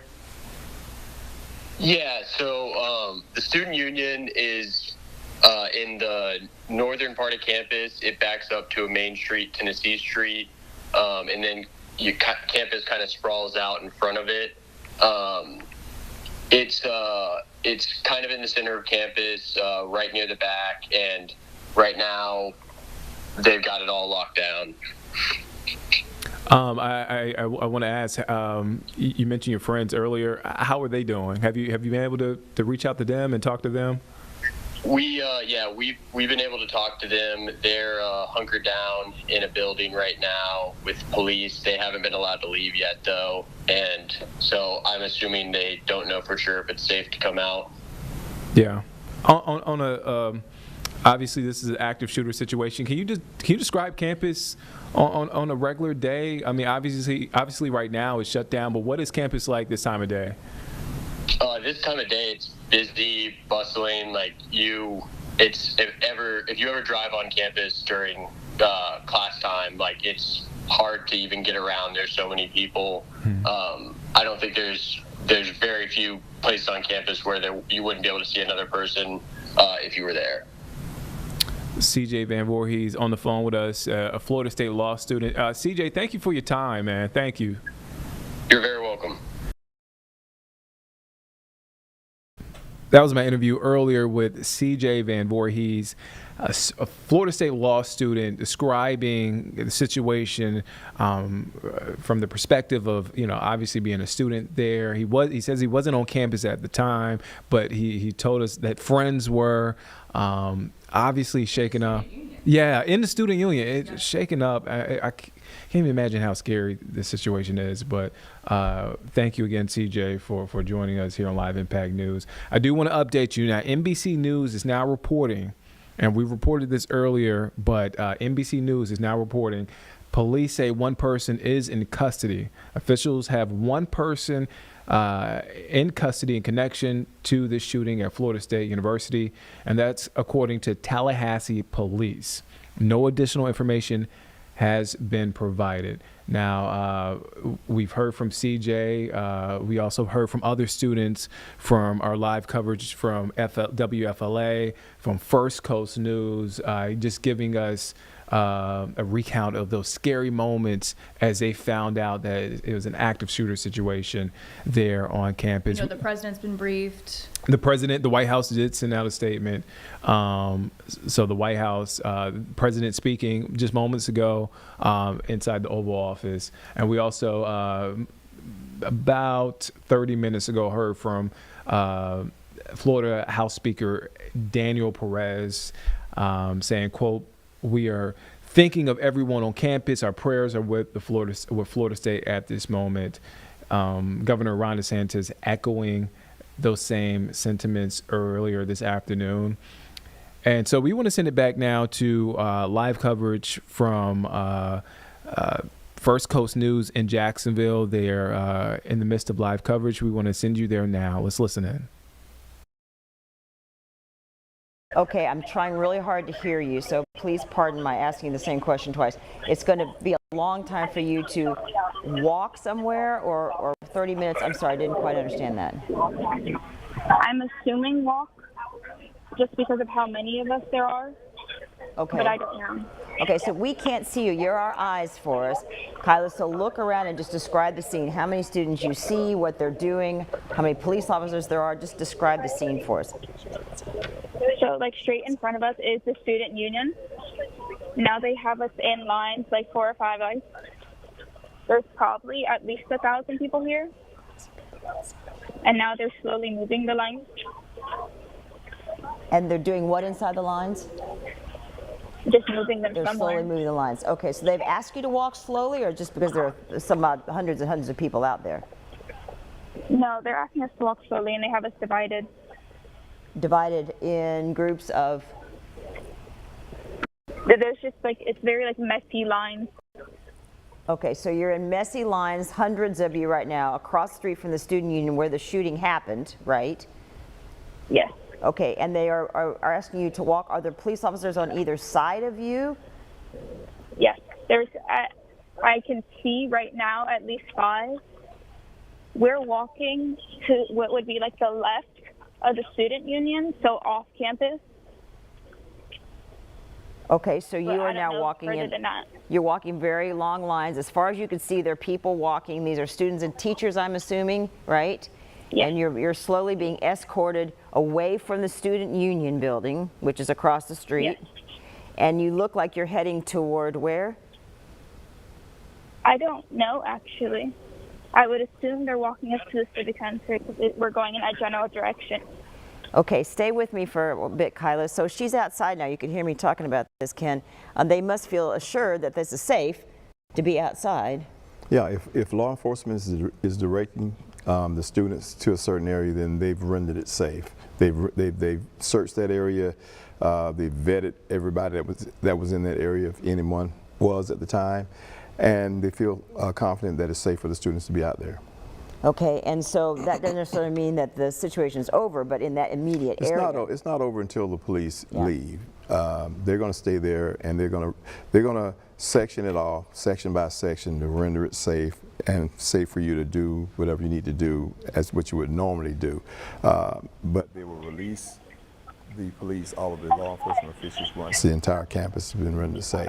Now, you mentioned earlier that some parents may already be in their cars driving to FSU. Do you recommend that, or would you advise against that? If they've heard from their student, I wouldn't recommend them driving down there. But you know, you can't tell a parent what to do when it comes to their child. They're going to go anyway. They're going to put eyes on them. They're going to touch them. We're going to hug them and reassure them that we love you, we're here for you, whatever. So no matter what the police says for us, don't come this way, they're going to still go. I would go. I would still go regardless of what was being said, because I want to see my child for myself. The parents that I pray for are the ones who have patients in the hospital right now, 5 serious injuries and 1 critical. So those are the parents that we have in our thoughts and prayers, as well as the first responders and the other students as well. But just prayer for the whole situation and all the people that's involved. It's a sad day that this sort of thing continues to happen in society for whatever reason. There's no good reason that you can place on just taking a weapon out and start firing at individuals or whatever. But we have to commend our first responders and our law enforcement, because they run to that kind of danger to save those from harm, any kind of harm whatsoever. And so just one more time, Kyla, and we'll let you go, but if you could tell us what's going on where you are right now. If you just joined us, Kyla is a freshman at FSU, and we just want to make sure that she is still walking with police escort. Is that the case? Can you tell us anything new, Kyla? Now they walked us about like 50 feet in front of us, and we're just standing in a group. And officers are at the front, but we're not doing anything right now. And would you say that the sentiment with the students around you, is there still a lot of high anxiety, or are they feeling more calm at this point? I would say there's some high anxiety, just because a lot of people around me are people who were in the union when it happened. And what have they said? Have you learned anything about what the shooter was, where he was at the student union? What did they tell you that happened? I keep hearing people say that he looked just like a student. Someone said he had a pistol, but I'm not sure about that. That's just something that's, I guess, like kind of in the rumor category at the moment. But what about where he was? Was he inside, in the eating area, or where? Someone said he was just like he walked in on our first floor. He walked in and what? I'm sorry? He just walked in like a normal student. Okay. And did they describe about any weapons that he might have had? Someone said a pistol, but I'm not sure about that because I only heard one person say that. Okay. And did they say that he ran out afterwards, or did he stay in there and police accosted him, or what happened? Someone said they saw him running, but people don't know if it's the same person. Okay. So right now, none of this is official, but we do appreciate your talking with the other people who may have seen that. So I'm going to tell you something else at the moment. You can listen in on this, Kyla. We just talked to, okay, Kyla, we're going to let you go so that you can follow the police instructions. And thank you again so much for sticking with us now for well over an hour to tell us what's going on. And we're glad to hear your voice, glad to know that you're okay. And we, the newsroom just talked to FSU police and the reunification site for families and students. We want to give that to you one more time. It's at the Donald L. Tucker Civic Center, 505 West Pensacola Street in Tallahassee. And there is a media staging area where media is being asked to gather, and that is at 200 West College Avenue. The advice is still the same, to shelter in place. Law enforcement is actively clearing rooms in the main campus. Law enforcement officers will use the safe word Seminole, as we've been talking about, to confirm it is safe to open the door. Continue to shelter in place until law enforcement contacts you. And if you need any emergency assistance, there is a cell phone number that you can use, and that's FSU PD, or 850-644-1234, or to make it much more simple, call 911. And Ken Jefferson has confirmed that that code word, that safe word Seminole, is something that's used and used effectively, right? Absolutely, absolutely. It's vital that they have something like that so that anybody concerned or anybody there won't become a victim. They'll know that that's a safe person that's coming to render aid or help. So I know you couldn't hear Kyla right now, and she was very smart to make it clear that she's just hearing students talk. So this is only like on the rumor, he said this, she said this, or whatever. But she's with students right now who were there, they said, during the shooting at the Student Union. And we don't know if this is true, so this is not official, but this is what's happening. This is what students are talking about, that somebody that looked like a student walked in, maybe had a pistol, started shooting, and that's kind of all she knows. And I can't underline that enough. We don't know if that's the case. We'll have to wait for an official statement from law enforcement to really know what's going on, unless there was a direct eyewitness and 2 or 3 others that can confirm what that witness is saying for it to be official. But we'll have to wait to see exactly what it is, because as I said earlier, they're doing the background on this person that they have in custody right now, and they can sometimes make a determination as to what led up to this. You know, is there a manifest? Is there something that he put out that he was going to do, or he was disgruntled with the person, or whatever. But the main thing right now is to render the campus safe, make sure all the students are safe, make sure everybody involved with the shooting is in custody.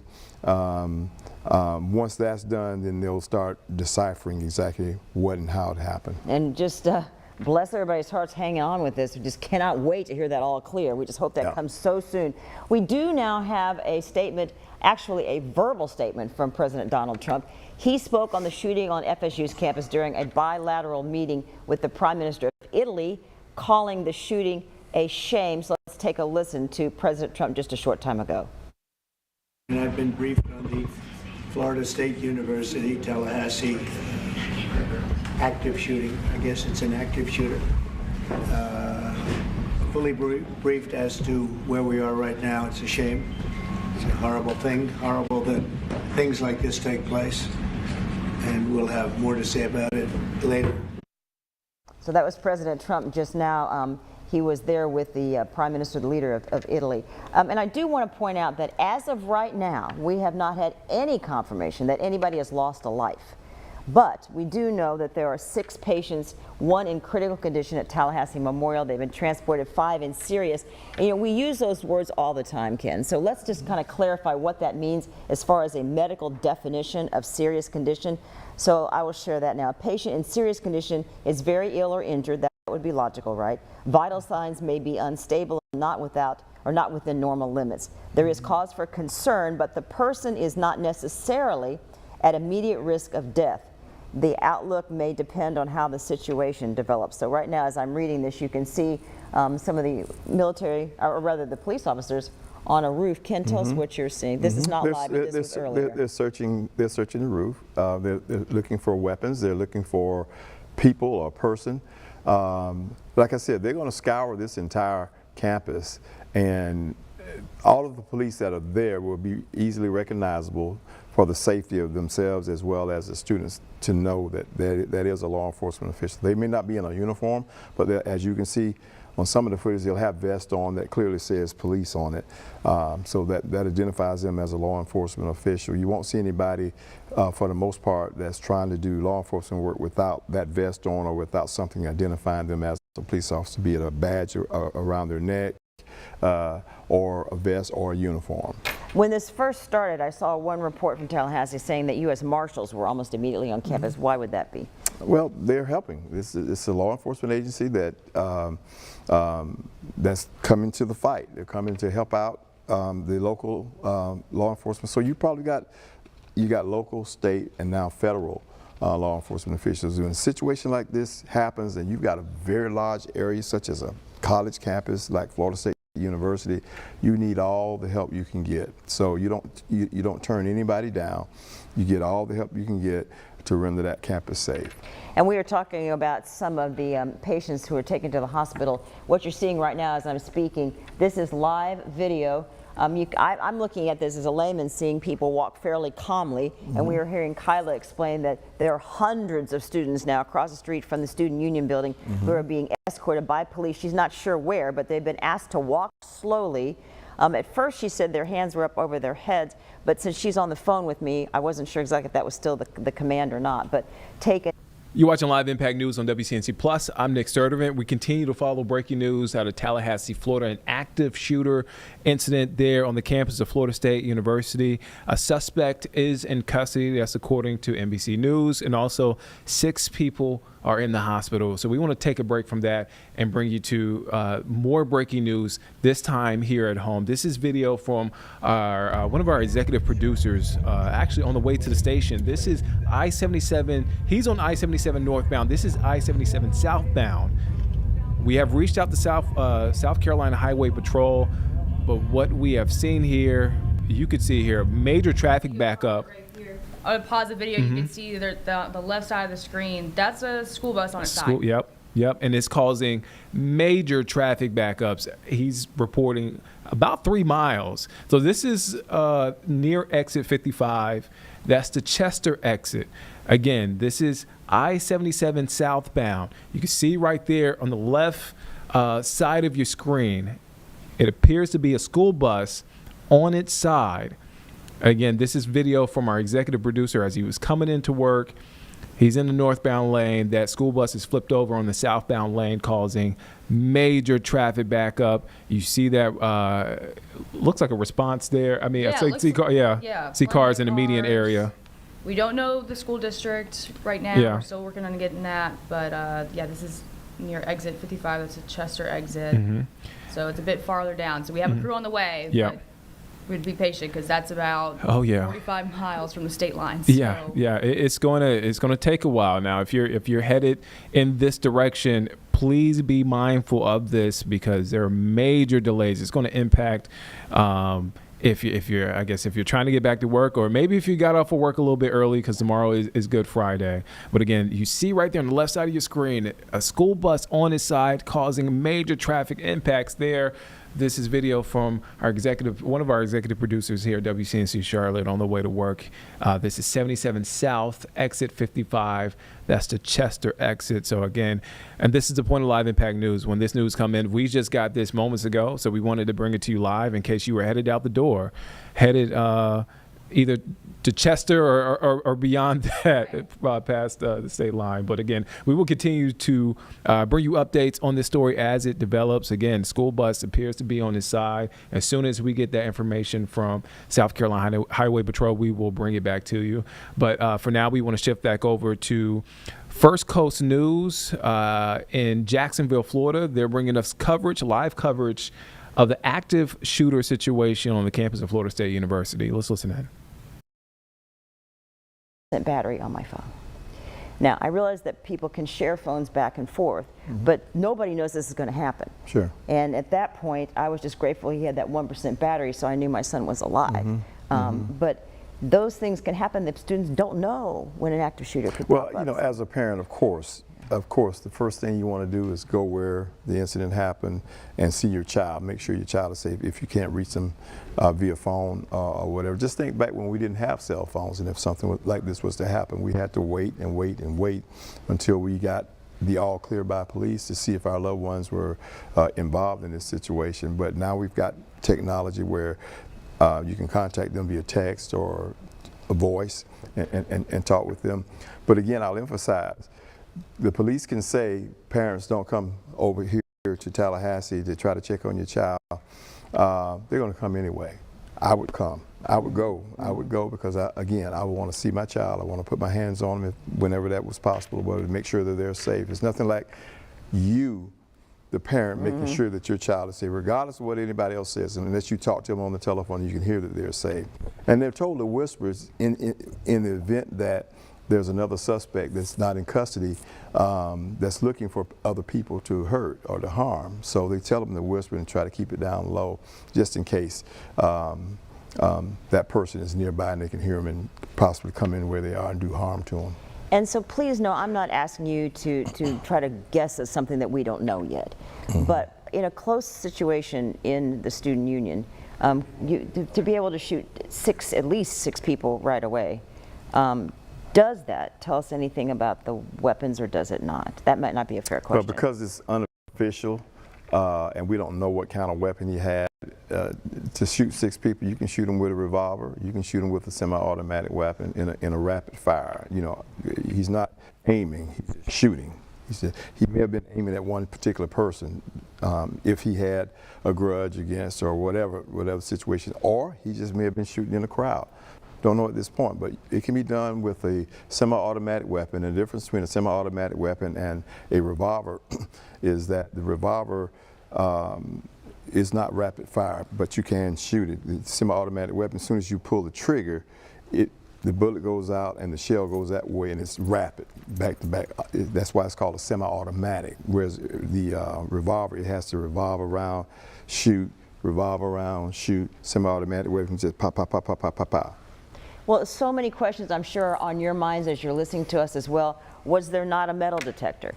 Was there not a clear bag policy? Was there a security guard there? Maybe somebody who jumped on him and took him down and prevented him from shooting anybody else? And we don't know. Those are all the questions that are some of the many questions that are going to have to be answered with this. Yeah, they'll answer those questions later on. And again, like I said, the objective right now is to render the campus safe, make sure all the students and the faculty and everybody is safe. That's what they're concentrating on, even before they issue a statement as to those details. You know, those details can wait until they render it safe. And we're staying on the air here because we want to make sure that we stay with the situation until we can say the all clear. So if you have questions, here is the FSU information line that you can try to call, 850-644-4636. And Ken, I'm thinking that one advantage here, if I can say something positive, is it's daylight. And there are many hours still left of daylight. Doesn't that help? It does help. It does help. And you know, typically when you look back on these type of things, they typically happen during school hours in the daytime. So that's a big help to law enforcement. They don't have to bring in extra resources to try to light up areas and whatever. And the safety factor is very positive for law enforcement during the daytime. So we talk so many times about these lone gunmen. Would it surprise you if there were another gunman involved, or is it? It would. Yeah, but more likely that they've got the guy, and that might be over. We hope. Well, maybe. Yeah, it's usually one person. That's not to say it can't be more, but it's usually one person in situations like this, and there's a plethora of reasons as to what they'll say as to why they did this sort of act, or whatever. But even though they have one in custody, they're going to still search to make sure that he is a lone gunman and there isn't anybody else involved. We look back at the most recent school shootings, there have been lone gunmen. That wasn't true, though, in Colorado years ago when all this kind of started. There were a couple of them then. We do have a state representative, Angie Nixon, has sent us a statement. A lot of people now speaking out and sending out their official thoughts. So from State Representative Angie Nixon, she is saying, everyone be safe in Tallahassee right now. My thoughts and prayers are with the families of the victims that have been injured during the shooting at FSU. And so I must say that I've been saying for the people who've been injured and taken to the hospital, I've said maybe they're teachers, maybe they're students. They might be first responders for all we know, or bystanders. We hope that everybody is safe in the first responder unit, but we don't know which the personalities or the exact roles that these patients have who've been taken to the hospital. But I keep looking for bright spots. We haven't heard of anybody else shot in the last 30, 45 minutes. They haven't announced any other or confirmed any other shooting victims. So maybe that's good, Ken? We have to be patient. We have to be patient. We have I to be, know. I'm struggling to find something positive We have to here. be patient. We have to address what we see, what we know to be factual at this time, right now. These are Associated Press images that we're showing you. Sometimes pictures are worth 1,000 words, and they show so much emotion of what's going on. And right now, I think the theme is I'm calling mom, I'm calling grandma, I'm calling my sister, I'm calling my brother. I'm okay, I'm alive, I'm all right. And can you not even imagine when somebody picks up the phone, you don't know if it's going to be good news or bad news. A hospital, yes, or a minister, or your loved one. And so thank goodness that we are seeing some positive pictures here of people sitting. Now they're sitting on campus away from the shooting area. Although Kyla said that when they were walking around here, she was pretty close. She was still across the street from the student union. Well, they've got a person in custody and they've cleared the student union, so they were safe. They're across the street, they're safe. Trust me, if the shooting happened, wherever the shooting happened, that's where the police were first to render it safe. So if they're across the street from where it happened, then they're safe. Well, I mean, considering this was at 12:02, the alert went out. We don't know exactly when the shots were fired, but close to that time. That's lunchtime. And so a lot of students have crazy schedules, but that would have been a crowded time. And then Kyla pointed out people were eating, they were visiting and talking, and so that if you were going to be vicious about things, to pick a time when the student union was crowded, that might be. Yeah, I mean, or he picked the person that he wanted to shoot and they happened to be in the student union. You know, all speculative right now. We don't know. And then we don't know what the population in the student union was because it's a holiday weekend. Some kids who would have normally possibly been there may have been gone home for Easter for the weekend or whatever. So, but it's in the middle of the day where, you know, Florida State University campus is always crowded. I was there a couple of months ago for an event that had nothing to do with Florida State, but riding through the campus. I mean, there are kids everywhere. I mean, everywhere you turn, everywhere you look, there's always kids there. So it probably was, and I'm guessing, I don't know this, it may have been a targeted attack. The person wanted to shoot one person in particular and ended up shooting more. Because, you know, when a gun is fired, it's not like what happens on television. A person just drops down. The gun is fired, that bullet continues to travel. So if somebody's standing behind the person who's shot, they're going to get shot too. That bullet's going to go through them as well.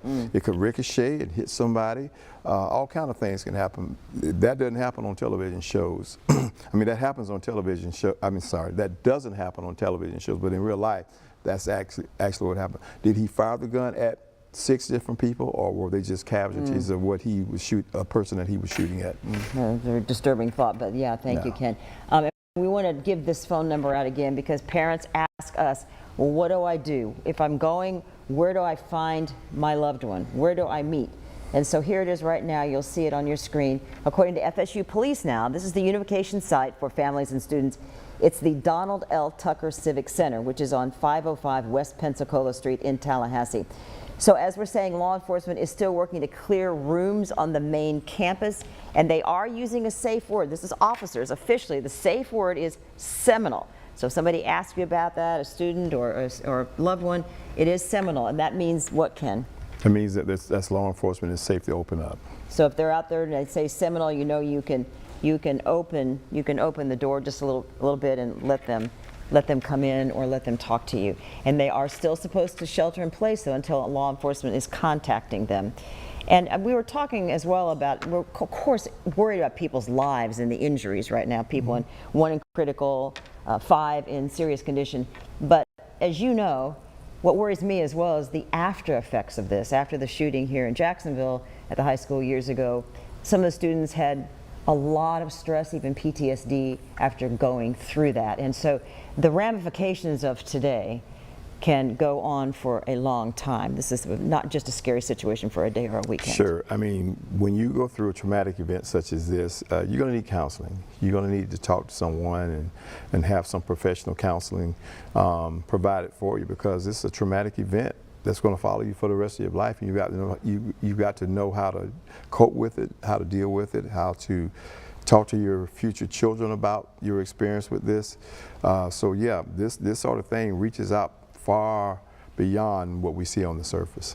And we want to be able to acknowledge too, it is Easter weekend. My niece doesn't go to FSU, but to a different state university. She is already on her way home, so she wouldn't have been affected by this. But you're right, some of the students may have already left campus to come home for the Easter holiday. And my producer Mike is just telling me that there is a news conference scheduled for 4 p.m. So we will have much more information. They won't know everything, as you know, but it's going to give us a lot more information. Let's just hope and pray they're going to say it's the all clear. Yeah. At 4 o'clock. Yeah. Or yeah. even before then. And law enforcement is working hard to do that. That's their objective. They're working very hard to do that. I know they won't do that too soon, though, of course. No. Yeah. No. But the question, I guess, too, is if someone else is still out there, wouldn't we have heard of that by now, or no? Not really. If they found them, we would have heard about it. If they're still searching. I just think like the students might have said, oh, I saw 2 people or something like that. Well, they won't disclose all of that because they don't want to compromise anything. So they'll follow up on that lead, and if it turns out to be something, then they'll talk about it. But while they're trying to look for it, they won't. And say I was talking about Kyla when she was talking about all the other students who were standing there who'd been through it all. I mean, not once did it wasn't thorough, it wasn't official, but not once did somebody say, I saw a couple of people. So I'm just, again, trying to be optimistic that maybe this is getting contained as fast as possible. So that 4 o'clock news conference is going to be really important for us to find out. Sure, it'll provide an update on everything, and may even give specifics as to what happened, as to the fact that he walked in, pulled out a gun, whatever. They should provide some type of specifics that they know to be true at that particular time, or they may just give an update that the campus has been cleared, there's no danger to anyone. We believe that there's only one suspect that's involved with this. We have him in custody. So we'll see what they say at 4 o'clock. And we saw earlier, this was not a live picture, but we saw earlier a law enforcement officer on the roof. And so how expansive do you think that had become? Well, that's a part of their job when you have an active shooter, to search every crevice, every possible way that a crime can occur. You know, was he on the roof? Did he stash some weapons there? Was his plan was to shoot in the student union, to run on the roof somewhere, and while they're all scrambling, start shooting at other people, whatever. So you have to cover every single base, and that's what law enforcement is doing. When you see them on the roofs like that, that's what they're doing. They're looking for evidence. Yeah, and I haven't been in that. Have you been in the student union at FSU? No. She was describing it as a big modern building with a lot of open area, so it would be hard just to spot somebody, I think, leaving with the masses of people around it all the time. Yeah, I mean, you got a large crowd of people. And when the weapons start to fire, they're all going to scatter like roaches do when the light comes on, and it's chaotic. So unless you actually saw the person with the weapon, shooting the weapon, when they start spreading out like that, it's kind of hard to determine who the suspect is. So right now we're seeing Macomb Street and Tennessee Street, and I honestly don't know where that is in relationship to the student union building. Do you, Ken? I don't. Okay, so but if you looked at that right now, you'd go, oh look, it's just a normal afternoon on a Thursday. at FSU's campus. There are a couple of police officers, but it doesn't look threatening. But that's nothing at all like what we saw earlier. And producers, if we could show some of those scenes from early on a couple of hours ago, even the scene or the picture of the students who had blocked a doorway with desks and boxes and so forth, that is a great example of the anxiety that they felt and the precautions that they took. But right there, it looks like it's fairly common. We just don't know how far away that live picture is from the student union. Correct, and they've got that one street blocked. As you can see, the cluster of cars in the background after you see the two cars that's blocking the street. But they've got traffic going. You see pedestrian traffic walking. So they're working hard to try to render everything safe. Okay, and our producer Mike just told me that we have a mom on the phone, and Ken, you're right. She's on her way right now to FSU. You can't stop them. She's from Baker County. And so Casey Stevenson, you have a student at FSU. Casey, can you hear me? Are you driving right now? I am. I'm on my way there now. Okay, so please be careful, of course, but you have made contact with your child at FSU? Yes, ma'am. My daughter, she texted me to let me know she's okay. And what is, okay, and your daughter's name is? Chloe. Chloe? Yes, ma'am. Okay. I need to interrupt you. I wanted to make sure that Chloe was okay, so I can break this news to you now and everybody else that we have had confirmation now that one person has been killed. So we know there is the first death reported now from this active shooter situation at FSU that happened about noon today. But Casey, you're on the phone with us right now, and we appreciate that. You're the mom. I'm sure your stomach is in knots. Tell me what you found out from your daughter as you're driving. She texted me that she was okay, that a kid in her class had heard the initial gunshot, and he ran back into the class and told him to call 911. And the professor told them all to just get down on the ground. They turned off the light and were as quiet as they could be. And tell me what building she was in. She was, I don't know the exact name of the building, but it was right next to the student union. Okay, so she was in class at that time? Yes, ma'am. Okay, so tell me about what it was like to get her on the phone, how your heart was pounding a million miles a minute, I'm sure. What was it like to hear her voice? I have not heard her voice yet. They moved her to another building, and she was in there for about 30 minutes, and they just got her out of that classroom, and they're moving her off campus. So right now they're moving her off campus. So how do you know she's okay? I'm glad she is.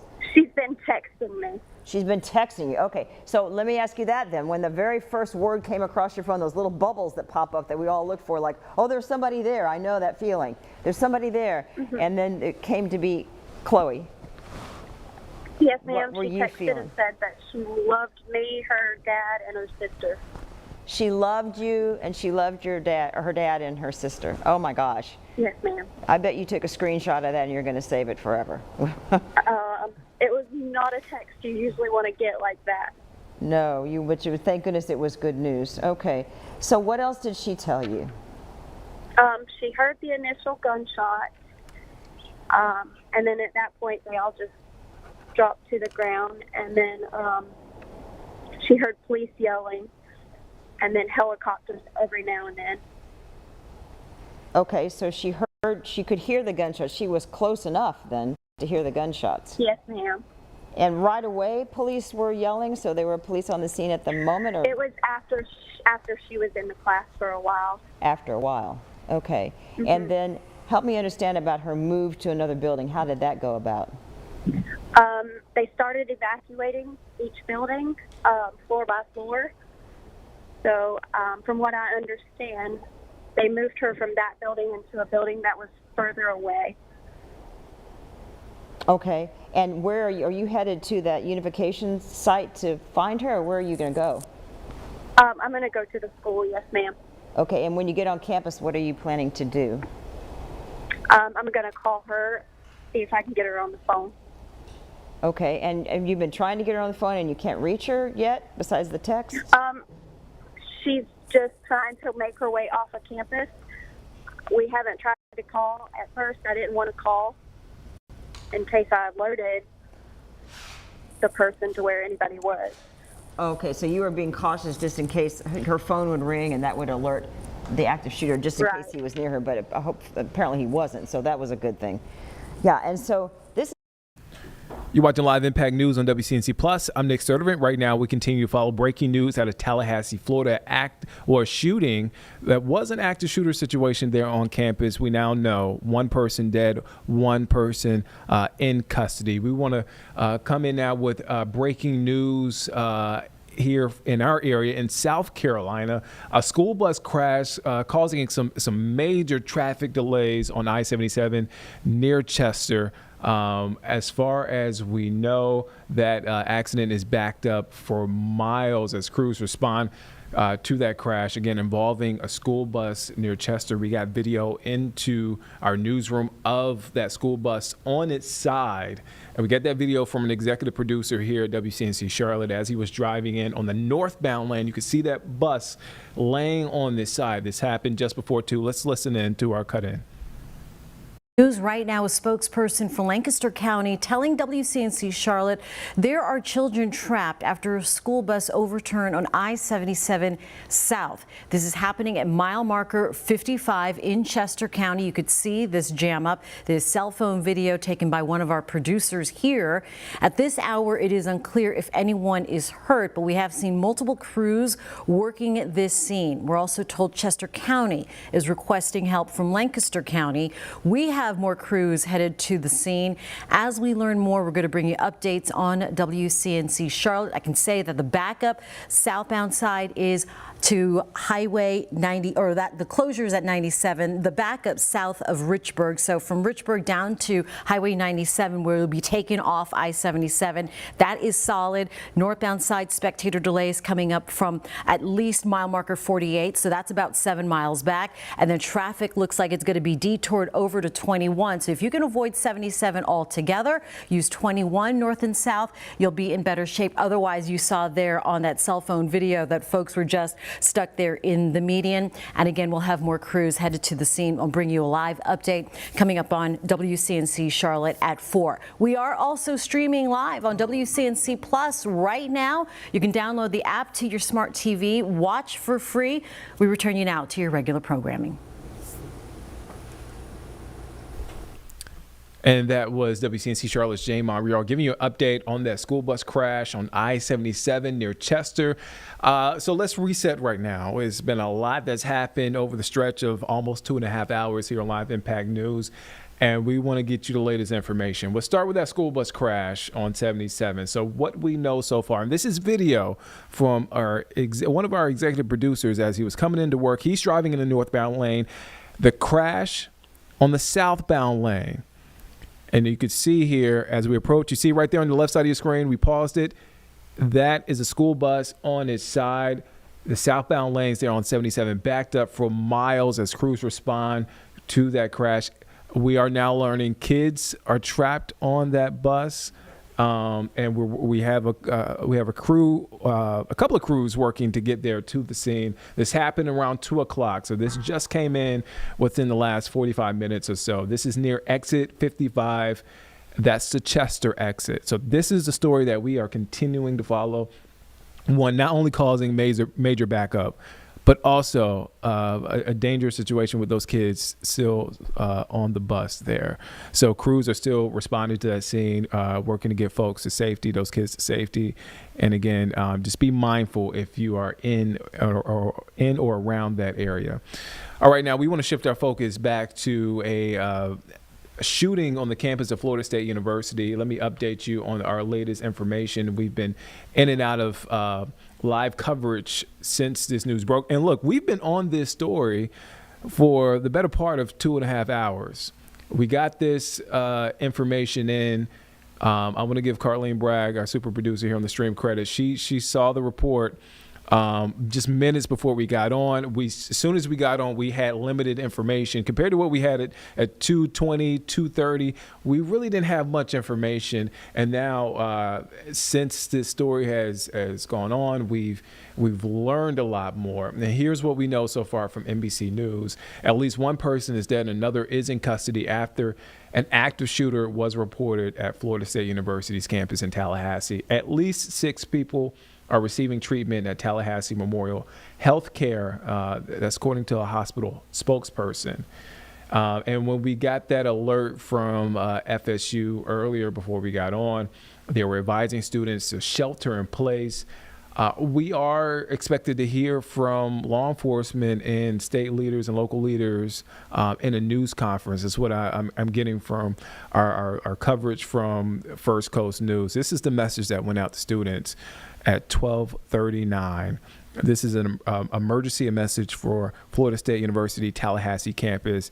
Continue to shelter in place. Police have responded to an active shooter call at the student union. That was the post from X that we initially saw, and that was sent out to the FSU community. All right, so we've been in and out of different coverage. We want to go back to our coverage over on First Coast News. We're approaching the top of the hour, 3 o'clock. My time is almost up, but at 3 o'clock, Vanessa Rufus will join you as we continue to follow a couple of big breaking news stories. Let's listen into this live coverage. Condition will pull through. And so now we await for information from officials at 4 o'clock. That's a whole nother hour and 10 minutes to wait this out at least. And hopefully they can get this situation resolved. This is a live picture here, and this is something, if anybody's listening upstairs and you know this campus better, or maybe you went to FSU, how close is this scene here live to the student union? Does anybody know that? I'm not sure about that, but it looks like traffic is going normally. It must be close to campus, right? Yeah, Tennessee Street is close to the camp. Well, the campus is so big. You got several streets, but Tennessee Street is one of the main streets where Florida State is. My wife is an alumnus of Florida State University, her and her two brothers, and all I used to hear about was Tennessee Street, so yeah, that's close to the campus. All right, we are now going to go to a student from Jacksonville. His name is Nicholas Damone, and we're going to hopefully do a Zoom talk with him. Nicholas, you're okay. That's so good. Thank you so much. Tell me a little bit about where you were when this all happened. Tell me everything that you want to share. Yeah, so I had class at around, I got out at about 11 o'clock, so I walked past that student union every day pretty much. So I was able to get home safely before I got an FSU alert on my phone basically saying there was an active threat on campus, thankfully. And so you were out of that area, out of the student union area, a good little less than an hour than this happened, right? Yes, ma'am. Yes, ma'am. So that was, I'm sure, a very harrowing close call for you, right? Would you in the student union at that time or no? No, I walked right past it though on my way home from class though. So thankfully I wasn't there. Okay, and so what's happened since then for you? So yeah, basically I'm just across the street right from campus in my dorm. Police cars by probably the hundreds, honestly, coming by our apartment.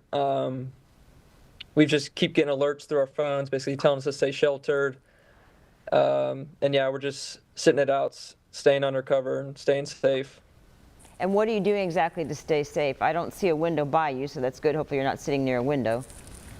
No, we are just sitting here. I was working on some homework previously, but just waiting it out. Hopefully getting a clear message here soon by the university out on our message system, telling us that things are still safe, but I hear it's still a very ongoing situation.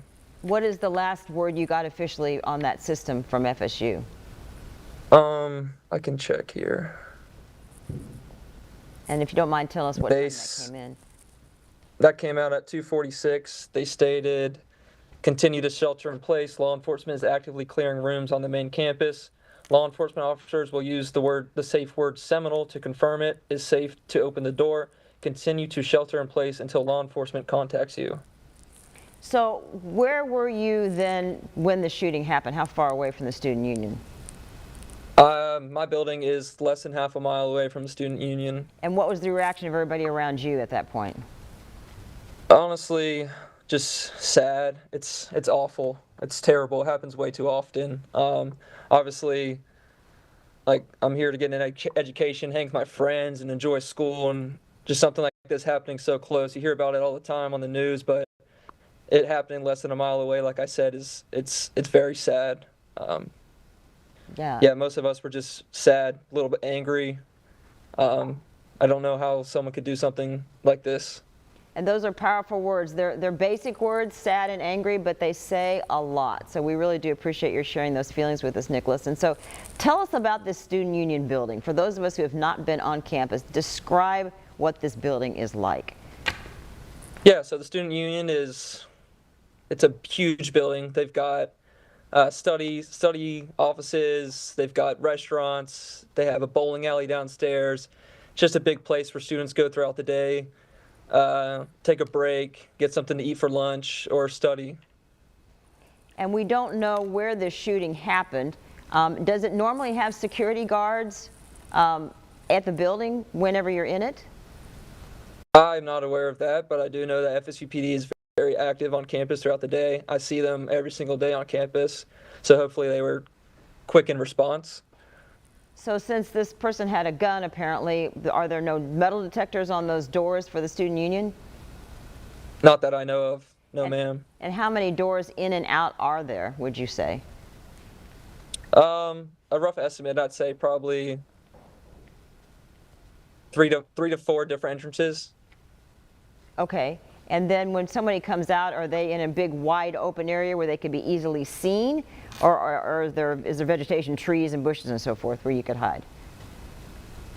So on like the south side, on the opposite of Tennessee Street, there's called Legacy Walk. It's pretty shaded trees, but around the other three quadrants of the Student Union is pretty wide open. So were you happy with the way you were alerted by FSU? Did they do everything you think that they could have to keep you all safe? Yeah, I mean, the messaging system is huge. We get those anytime there's some sort of safety threat on campus, whether that be weather or something like this. So yeah, their response was very good. So tell me who loves you and who got word that you're okay. I'm sure, did you text them or call them, or tell me about that first contact, like I'm alive, I'm okay? Yes, obviously my parents, my mom and my dad, they were happy.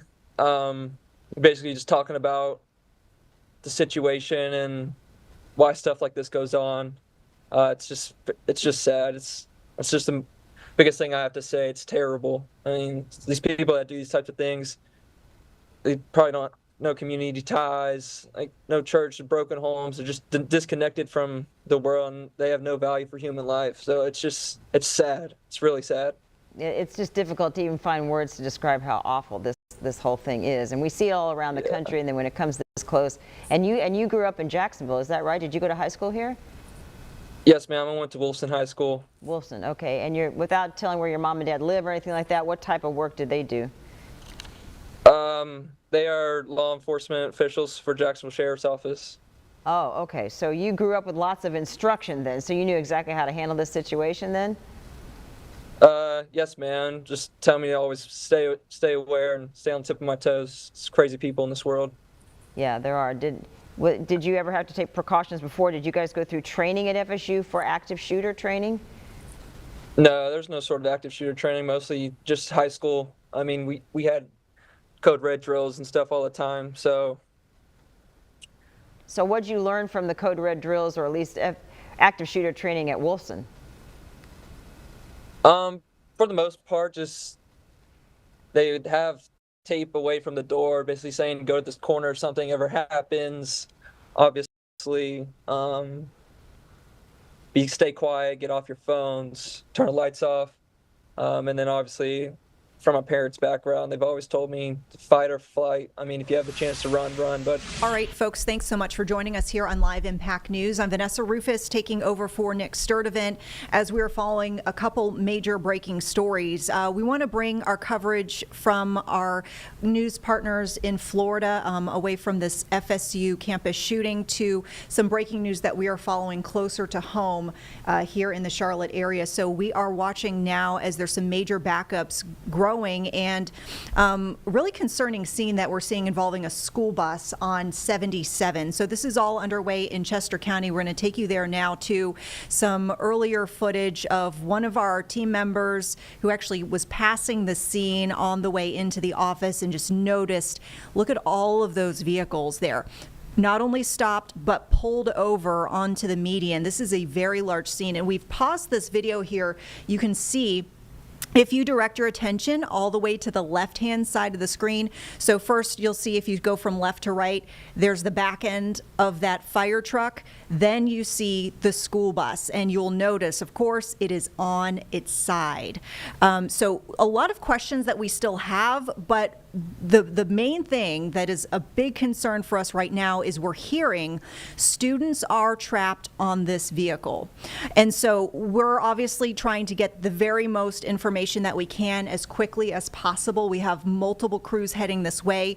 So once we learn conditions, any of that, we'll let you know. But the very most that we can tell you here, 77 southbound near Chester, mile marker 55, we have this overturned school bus, lanes closed, and as we just mentioned, students trapped on this bus. Now, it does look like it's a pretty large response as far as the scene here. We talked about, of course, the fire truck there. It actually looks like there are multiple emergency vehicles.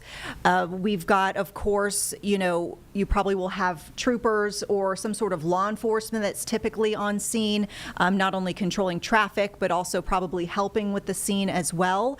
So we would just urge folks not only to steer clear of the area, but even if you're miles away, just know that you will be starting to see some backups as you're approaching the scene, both directions, and you might even see first responders in the area. So we just want you to be cautious for folks who might be working on the side of the road trying to help with the scene or attend to these students trapped on the bus. We can actually take you from this video here to a live look at the road conditions right now. So as we mentioned, the scene itself, you can see heading southbound on 77 towards Chester, that Chester exit, mile marker 55. As we talked about, that is backing up a few miles at this point. Looks like it's almost to maybe Richburg area. Okay. That's mile marker 62. So it's happening at 55 up to 62. So that's almost 10 miles of a backup. Okay, right there. so our producer Carlene, who is a South Carolina girl, familiar with this area, says that we're probably dealing with about 10 miles of backup based on her knowledge of where we're seeing that Richburg exit, kind of the top part of that red stripe heading southbound. Obviously, you've got the closure there. And then northbound, which we typically see here with large scenes, you unfortunately have what we call, in some regions of the country, looky-loos, or maybe you call them rubberneckers, but these are folks who are totally unimpacted as far as lane blockage, but this is a huge scene, and so they are slowing down and they are taking a look as they're passing by. So just note as well, heading northbound, you're not going to be immune to these backups. This is something that you're going to be dealing with if you're either heading home from work or you're going to pick up the kids from school, whatnot. I know it's 3 o'clock. We're getting close to the start of the evening rush. This would probably be an area to avoid altogether if you can. Looks like maybe 321 could be a potential, depending on how far west you want to go. What is the roadway that we see here on the right, the main one? I'm going to pop my box down for just a moment. Thank you so much. 21, sorry, I almost said 22. It's 21. So there you go. That could probably be another good workaround for you, just based on the magnitude of the backups that we are seeing. Once again, let's recap as we are keeping an eye on this scene on 77 southbound Chester County. Overturned school bus. We don't know which school this bus was servicing. We don't know how many students are on the bus. All we can tell you, students are trapped on this vehicle. We don't know their conditions. Looks like, from what we could see from our team members' video passing by the scene, it looks like a rather large emergency response, so folks are working to address the situation as quickly as possible.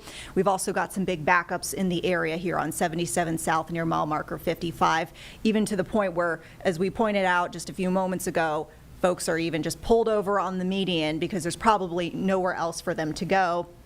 And we know with a situation like this, not only is rescue going to be important, but there's probably going to be an investigation that could be lengthy afterwards. And depending on the situation, as a former traffic anchor, I've seen this before. If you have God forbid, a situation where there are serious injuries, then you have to take extra time to investigate that scene.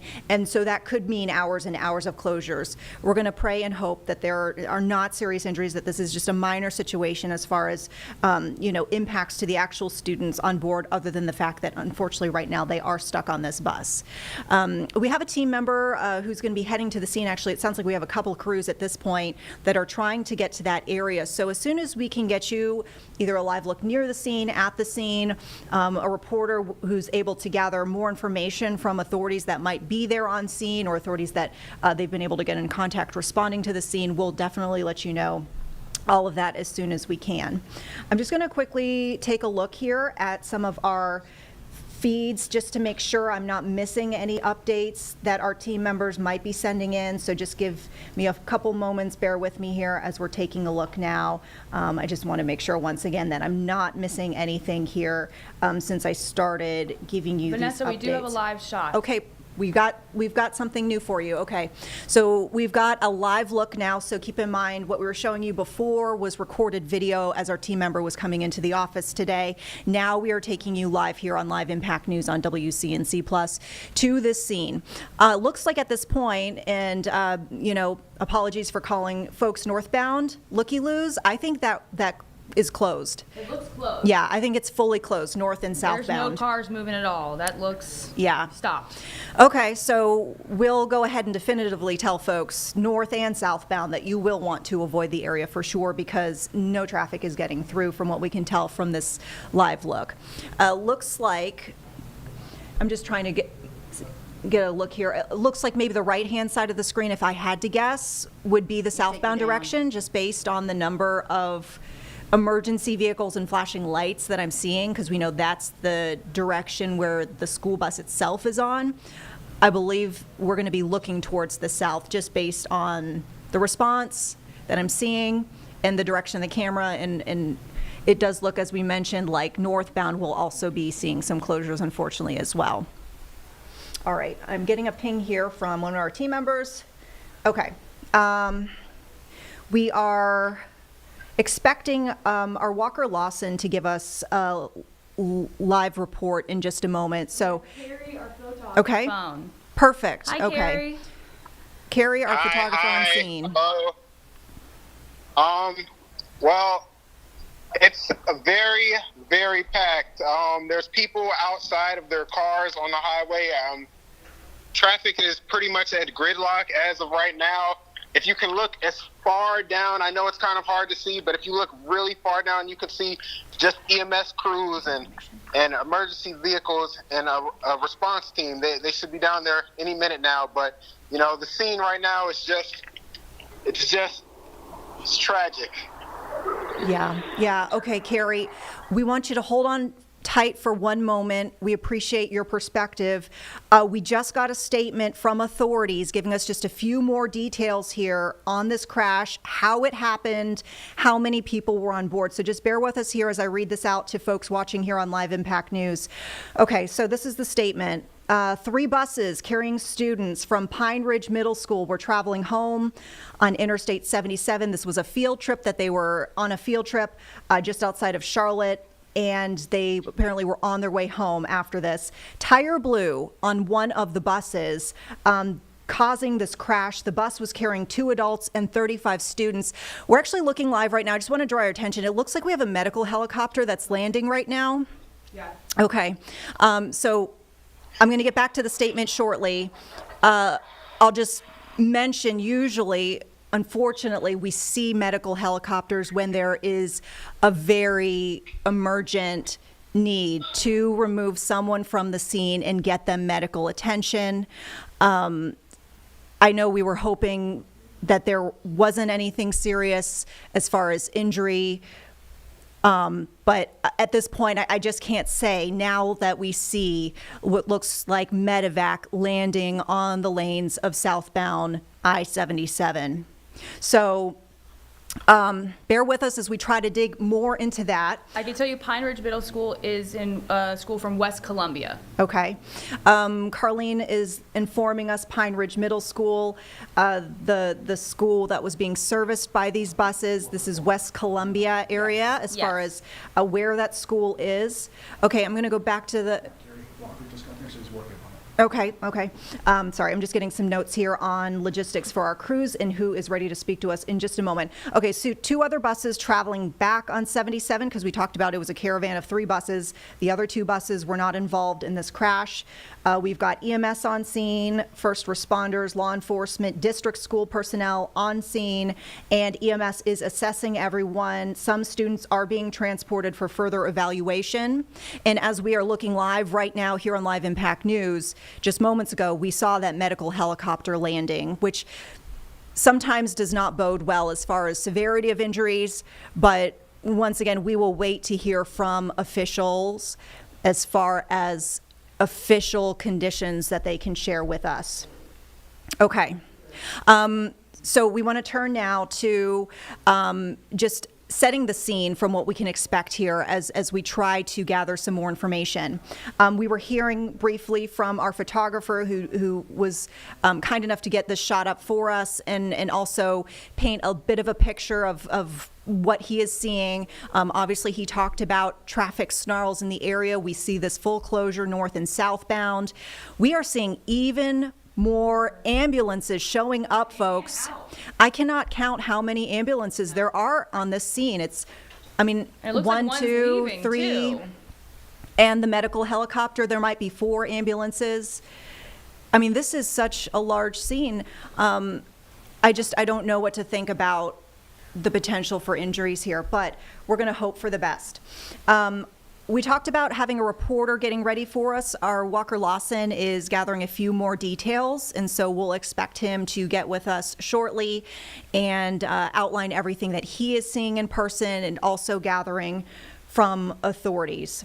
But just to recap here, as we get closer to quarter hour, you're watching Live Impact News on WCNC Plus. Live images you're seeing right now from the Chester area where we have a school bus that has overturned on 77 southbound near mile marker 55. This is the Chester exit. We've got a full closure of both directions of the interstate. We have confirmation that the bus was servicing Pine Ridge Middle School, which our producer Carlene informs us is West Columbia. The bus was carrying 2 adults, 35 students. The tire apparently on this bus blew out. That's how the school bus overturned. And the official statement from authorities is that people impacted here, on the actual bus are being assessed for injuries. They expect some students are going to be transported, and visually, as we're seeing with our own eyes, we are watching. There you see, there's the medevac helicopter leaving the scene. We've been seeing ambulances coming and going from the scene, so we know there is some sort of medical transport. And as I've pointed out before, as a former traffic reporter, seeing these scenes, I mean, I've only ever seen traffic situations where they were calling in a medical chopper when the injuries were to the extent that that person needed to leave the scene quickly to get medical help. So I hope that everyone is going to be all right here, but this is a pretty gnarly scene that we're seeing. From what I can catch, the tail of that medical chopper, is that Atrium Health? It looks like it's Atrium Health. Atrium, yeah, it's an Atrium Health helicopter. Okay,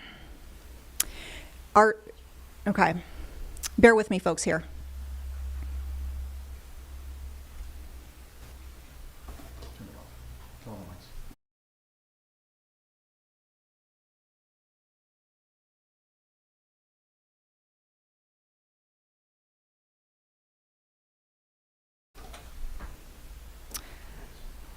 All right, we're going to get to our Walker Lawson right now.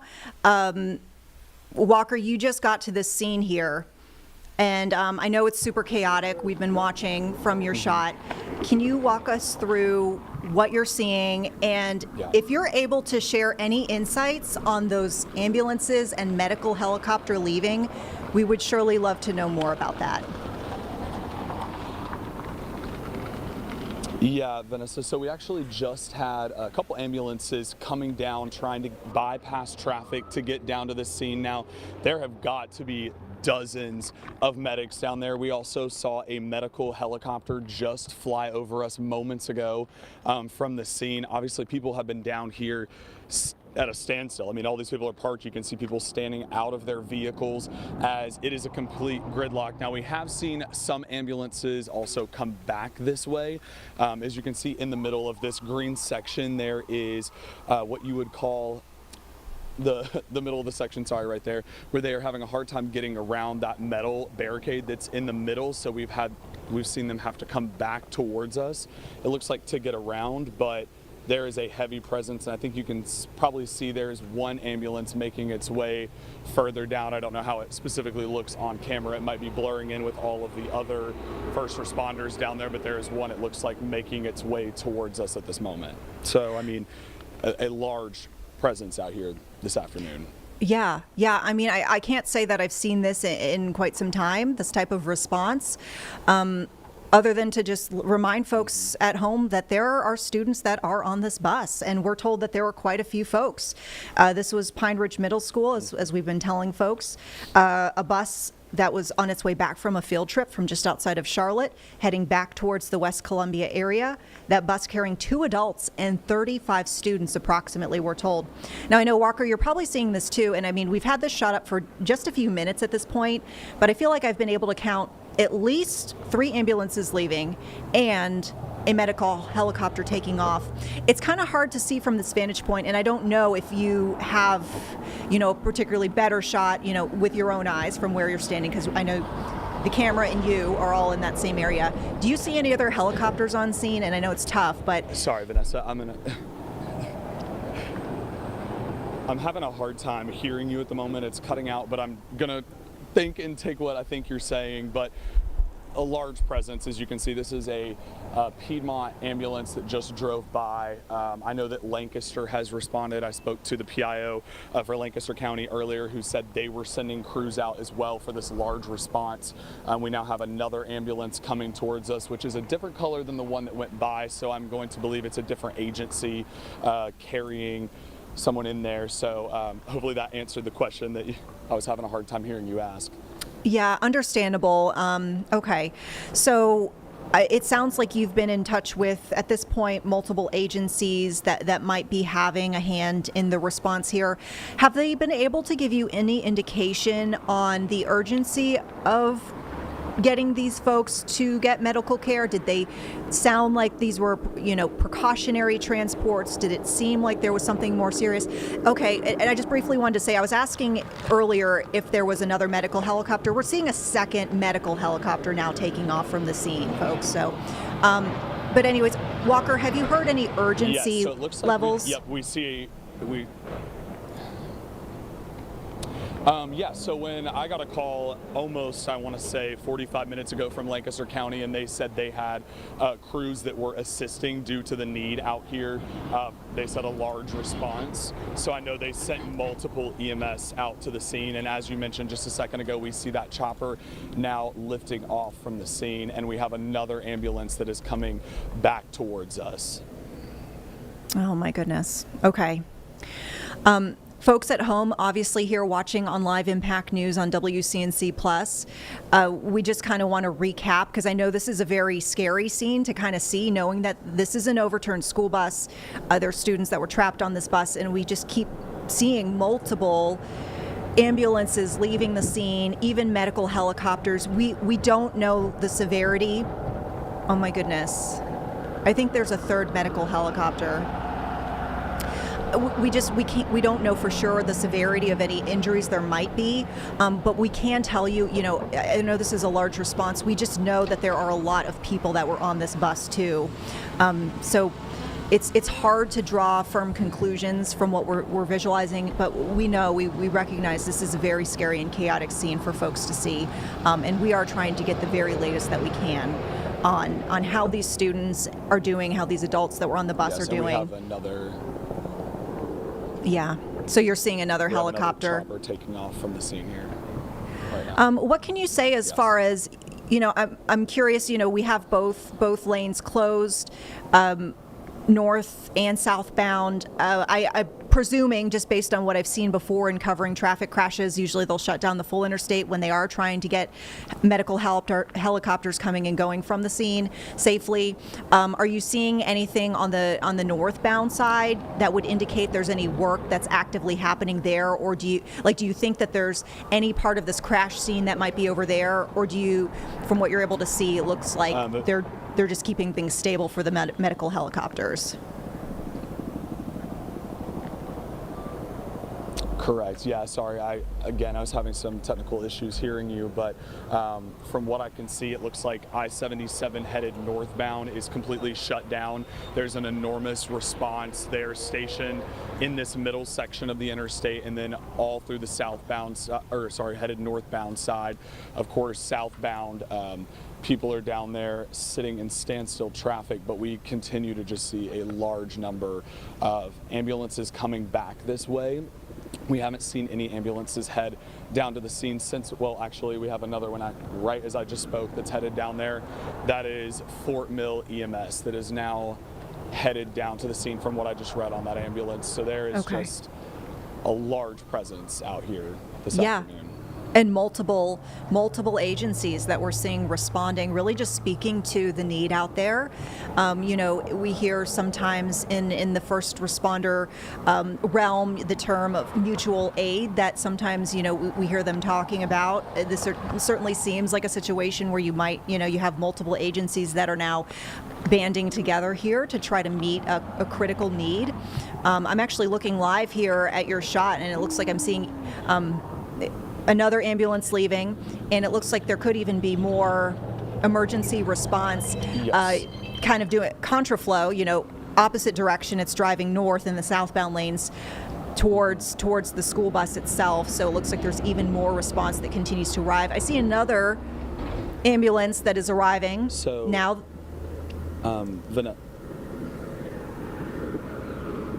Vanessa, I'm going to jump in here if I may, if you're okay with that. We have a drone shot up right now that we can actively see on our end, and I can see that the bus is laying on its side on both lanes of traffic heading southbound. So it is sitting right on that right lane up against, it looks like, the right lane. It looks like there was another bus right behind it. Yep. We're told there were 3 buses altogether. It looks like there's a second bus. Yep. Okay, yep. So there is one bus that is laying on its side. Again, multiple people out there on that scene. And sorry, we're just getting these shots in, so I'm able to look at it. And while you're getting resituated, like that metal barricade is damaged on that side. We just want to draw attention for folks here who are watching on Live Impact News right now. It looks like we're starting to get some traffic flow in the northbound direction. So that is some good news to report, because initially I know we were kind of using context clues to deduce here the both directions of 77 being closed. We thought that was related to having medical helicopters leaving the scene. So usually we see emergency crews try to secure all the traffic in the area so those choppers can take off all right and they can land all right. I'm going to hope that this means, now that we see northbound traffic moving, that we don't have any more choppers that need to leave the scene. However, we do, of course, as you can see here with some of these live images, that we have more ambulances that continue to leave the area. But let's go ahead and kind of recap here as we get close to the bottom of the hour for folks who might just be easier. Who might just be joining us here on Live Impact News on WCNC Plus.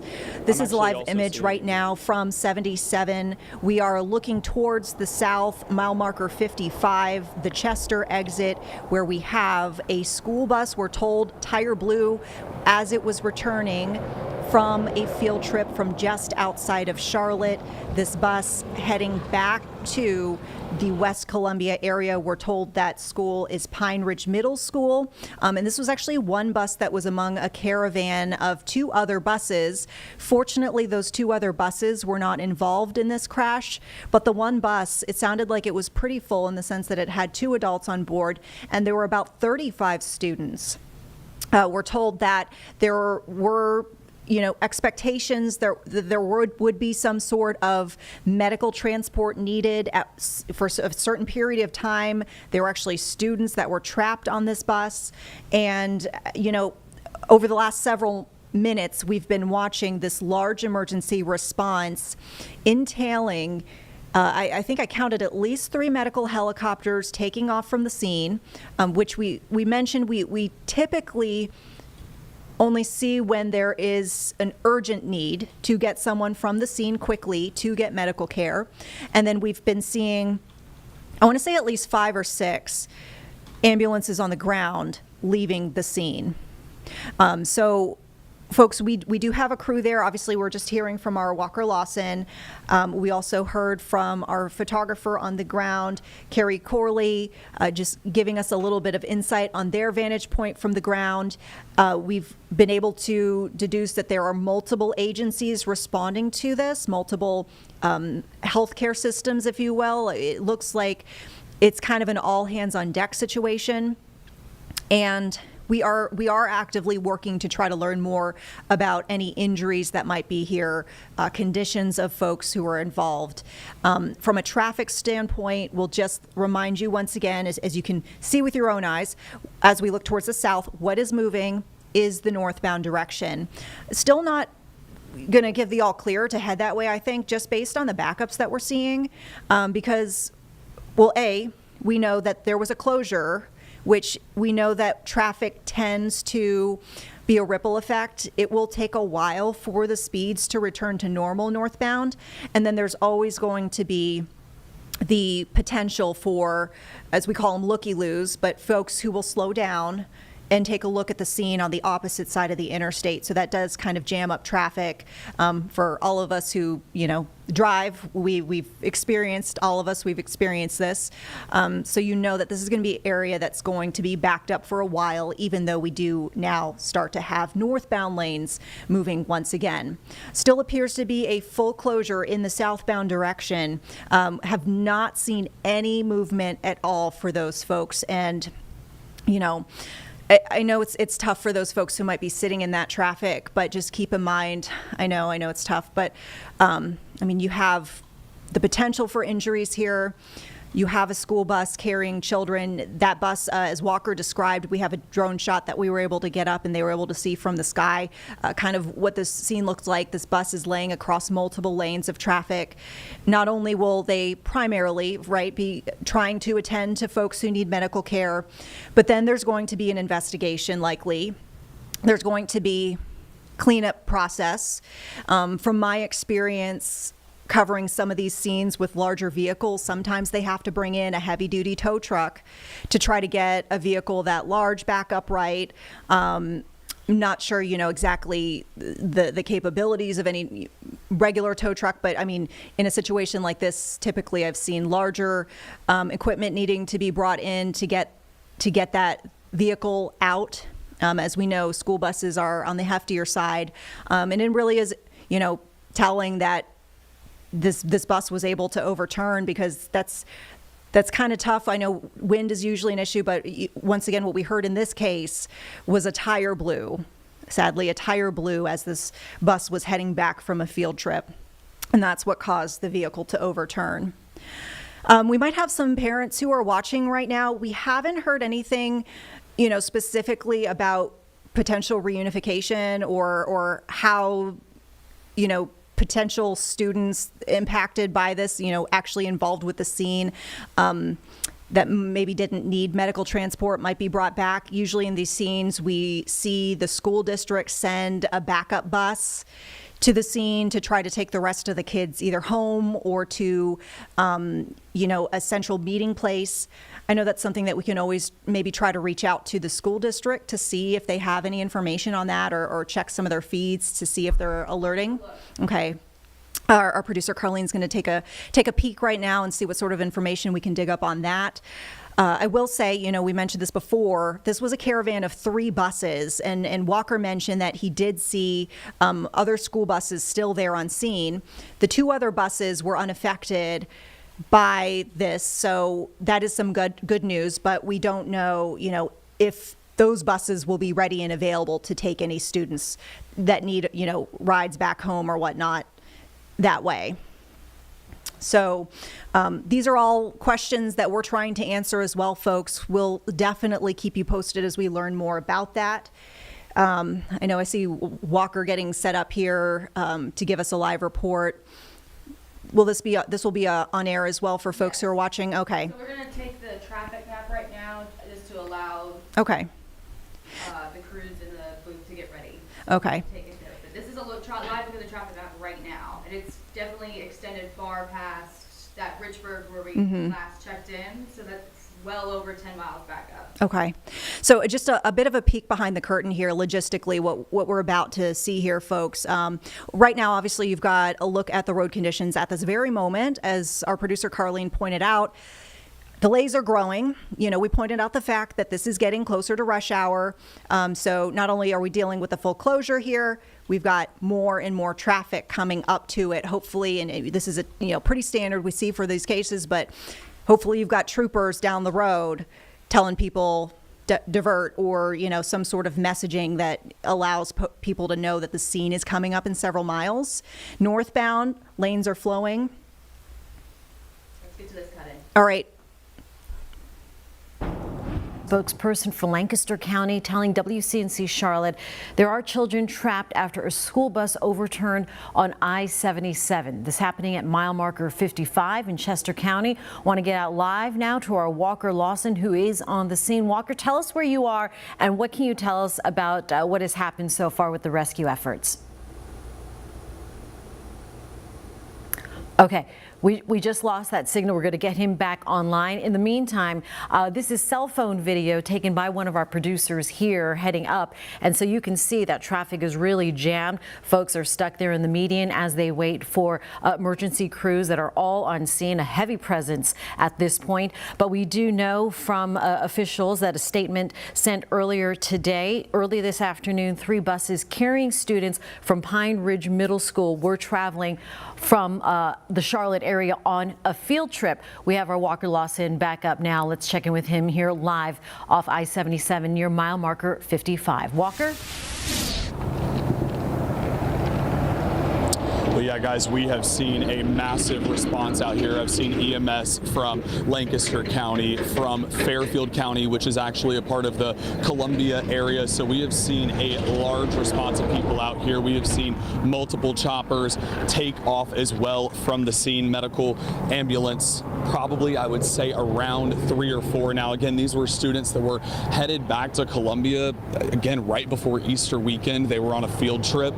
There were 35 students again on that bus and 2 adults, and as you can see, traffic is now moving heading northbound on I-77, but if you're headed southbound, it is a complete gridlock. People are out standing in the interstate right now because, again, it is just a complete standstill. We have seen several ambulances come up back up this way where we are located at. They have done that by using exit ramps on the opposite side. We've also seen them currently driving through the grass towards us. That's because there's a metal barricade set up right in the middle, which makes it to where they cannot get over to come up on I-77 northbound.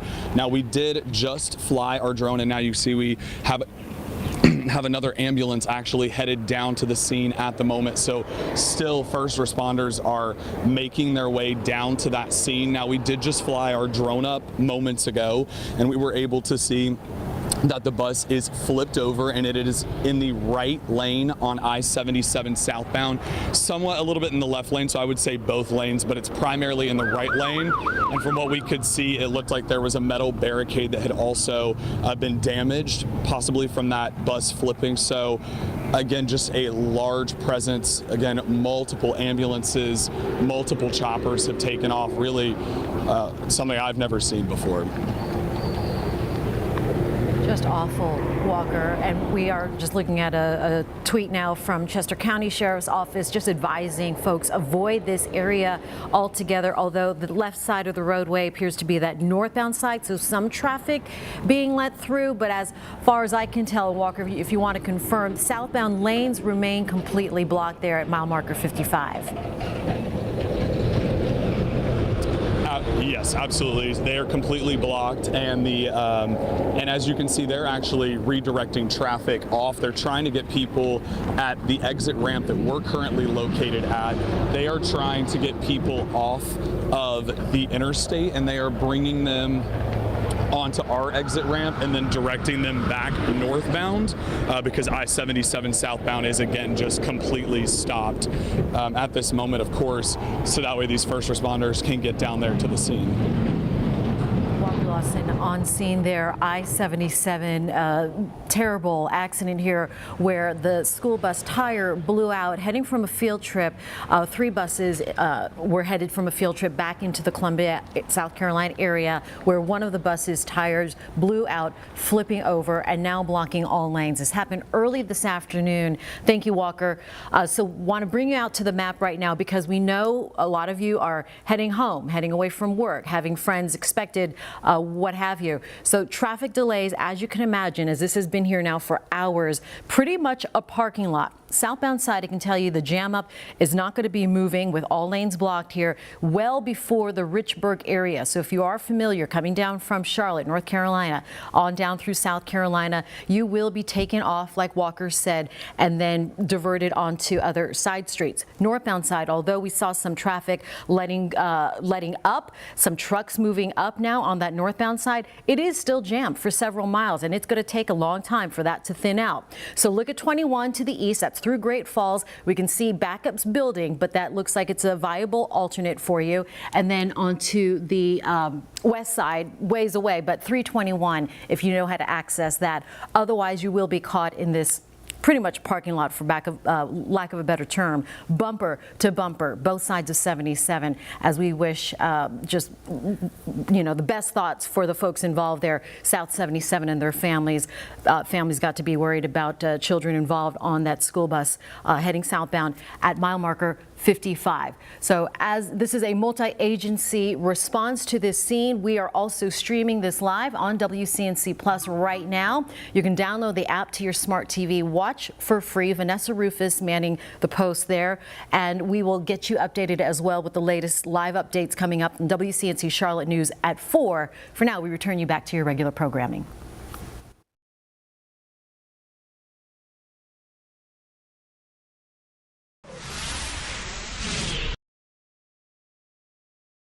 WCNC Plus, as you just heard there, that was our dual cut-in here. So update for folks both watching on our air, WCNC Charlotte, and here streaming on WCNC Plus. We're going to take you back now to our coverage here on Live Impact News from the Live Impact News studio and our crews on scene in Chester County, where once again, if you're just joining us, we have a major scene that we've been following. Not only as far as traffic implications, but also just emergency and medical response. It's been really overwhelming to kind of see just the number of emergency vehicles that have been coming and going from the scene, including, by my counts, just from having our shot up for a few minutes, 3 medical helicopters, and I'd say maybe 5 or 6 ambulances, probably more at this case, in this situation now that we've you know, taking a look at the scene now, and it looks like it is starting to thin out as far as the number of flashing lights that we're seeing. This was a school bus involved incident where we're told there were 3 school buses heading back from a field trip. This was a West Columbia-based school, Pine Ridge Middle. They were actually on a field trip just outside of Charlotte when the tire on one of the buses blew out, and that caused that school bus to overturn in a really scary situation for some period of time. We know that students and 2 adults is what we're hearing the final count. 35 students, two adults were trapped on that bus for some time. There was some expectation as far as official communication that there was going to be some sort of medical transport, although we'll just let you know official sources have not confirmed exact injuries. Even the fact that there are injuries, none of that is confirmed, just the fact that they expected some students at the very least to be transported for further evaluation. So we can't speak to that quite yet, but just be assured that we are trying to get that information.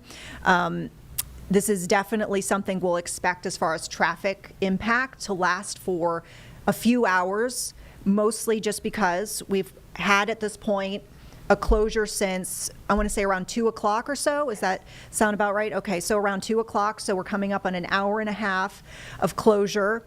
We know in the case of a full closure, it usually takes several,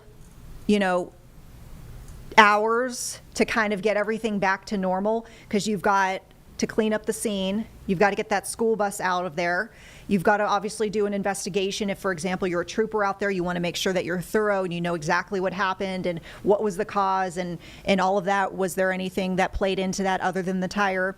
And then you have to wait for traffic to recover, which always takes a long time. We've got northbound lanes, as our Jane Monreal pointed out just a few moments ago, that are moving. That is some good news, but just keep in mind the lanes were closed that way too, so it's going to take a while for things to get back up to speed. And as you probably noticed, if you look here with this live image, it looks like we still have emergency crews on shoulders in that area. So we know automatically that's going to slow things down, as we would hope folks do, right? The move over law to keep first responders safe on the shoulders. You either want to move over that lane or you want to slow down. It's usually the threshold, depending on the state, is around 10 miles per hour below the speed limit. Because you don't want to have any accidents where you accidentally cause another accident while looking at the scene on the other side of the roadway. And then, of course, you're going to have folks who are going to be slowing down northbound as they pass by this, see this massive scene, this full stoppage. They're wondering what's going on, and their driving is going to be, impacted as well. So we've been urging folks to steer clear. I know this is a very compelling scene. I don't know if briefly want to pull up the traffic map just to kind of give folks a look at the scope of the delays. So this is a look at the road conditions at this very moment. You can see the delays, the red that we pointed out north and southbound on 77. Some workarounds we potentially tossed out for you, 321, that will take you through Chester. If you're heading, maybe your ultimate destination is more westward of 77. If your destination is more eastward of 77, perhaps Highway 21 might be better. That will take you through Great Falls, Fort Lawn, as you can see, north and southbound direction. But we will obviously have the very latest as far as backups for you as we get closer to our evening newscast coming up at 4 o'clock. Obviously, we'll be having our traffic team taking a look at the very best routes for you. So stay tuned for that. Meantime, we want to turn quickly now to some brand new images. We're getting into our live Impact News studio of those aerial shots. So our team on the ground mentioned that we were getting a vantage point, and look at this. I mean, what a scene. And this is so heartbreaking and scary to think that you have this bus here that is overturned. It's across multiple lanes in the shoulder, as you can see. And you had people that were stuck on this bus for some time. I mean, it's just like the ultimate bad news that you never want to, experience yourself as a person or as a parent, know that your kid went through that, is going through that. And, that is really stunning to see, just the scope of the scene from the air there. So we'll remind you, we'll back up. Do you want to go back to the, let me get back to the traffic map. Okay. We'll take you back to the scene now. We'll continue to try to dig into more on potential injuries or conditions here, because I know that's going to be tantamount for folks to know, and we want to know that information too. We have, it looks like, a few more ambulance ambulances that are still there. Looks like we have several law enforcement, fire trucks. We talked about, the fact that this seemed like, an all hands on deck situation. We had multiple agencies responding to this. And we can see why. With just so many people involved, the nature of this crash, it's definitely, a situation where you want as many folks who can help out pitching in. You can probably tell too from this live look that we still have school buses that remain on scene. We are fortunately hearing, as far as official word, neither of the two other buses involved with this field trip caravan were impacted. We don't know if these buses that remain on scene would be lingering, let's just say, to take any remaining students that didn't have to go to the hospital to, home, a meeting place, back to the school. And then we'll just mention this as well, because this was a big question for us. Is there a reunification process for remaining students? We are looking into that information. So we're going to try to see if there's a specific meeting place that people need to go, parents need to go. Is there a specific number parents need to call to get more information about their kid? We are working on that very diligently. And of course, we'll bring that to you here on Live Impact News. Vanessa, I'm seeing on Twitter a former Highway Patrol officer, Trooper Bob, if you're familiar with him on Twitter. He actually posted saying that he was told 5 medical helicopters were requested to come to the scene. Now, you and I saw, what, 3? Taking off. So, that was requested, apparently, is what Trooper Bob is saying right now. Okay. And he's retired. He's a retired trooper, correct? Yes, trooper. And he also, he put an update. He said he's hearing 18 patients so far. Okay. So a retired this is trooper. Just reports, not confirmed. And my understanding of Trooper Bob is he's well known on social media as far as giving insights, traffic updates, that sort of information. So it sounds like there is the potential here for, a number of folks who were transported, which we visually saw. We saw multiple medical helicopters leave. We saw multiple ambulances leave the scene. So, we saw with our own eyes that there were transports. And even at this moment here, I know we just saw this a couple seconds ago, looks like another trooper is showing up. So we're not getting any visual indication that this scene is anywhere near starting to get over the apex of the activity and the chaos. So we will, of course, assure you folks that this is going to be a top priority for us as far as getting you information throughout the evening. We have, as we get closer to the top of the 4 o'clock hour, our evening team standing by. This scene, by the way, that we're seeing these live images, this is coming to us from our crew on scene. So our Walker Lawson and Carrie Corley are going to be giving us the latest, not only reporting, information, visuals, as we all kind of work through, what's going on here and how folks are doing. All right, so I know we've covered a lot over the last couple hours at this point. We might have some new folks joining us here, Live Impact News on WCNC+. Let's go ahead and recap what we know, since we've learned a few more things since we started bringing this to you here. Thank you again for sticking with us. I'm Vanessa Rufus in the Live Impact News studio.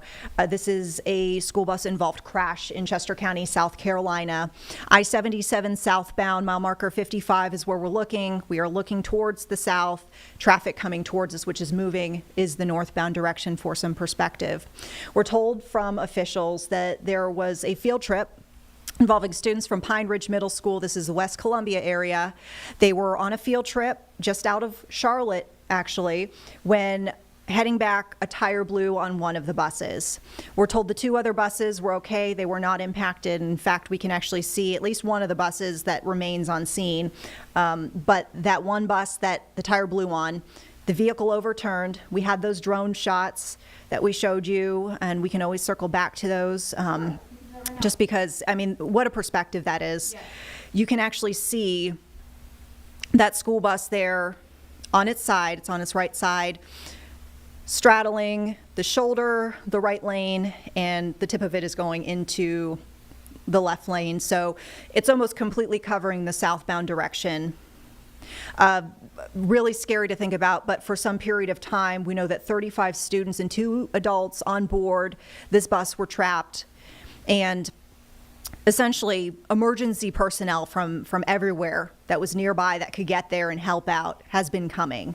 And we witnessed multiple transports, and we'll just remind you that the official statement we received from officials is that they knew at the very least, some students would be transported for further evaluation based on what medic saw from that student's need or that adult's need as far as what they needed medically. So they knew that there would be some sort of transport. What we witnessed with our own eyes as our crew was showing us live looks, at least 3 medical helicopters leaving, and probably 5, 6, potentially even more ambulances leaving that scene as well, all from, it looked like different agencies, and we still see a large response, even after having all of those emergency vehicles leave. I know folks will be worried about conditions. We are worried about conditions. We want to get that information, but we're still waiting to hear that. We don't know how these students and or adults are doing.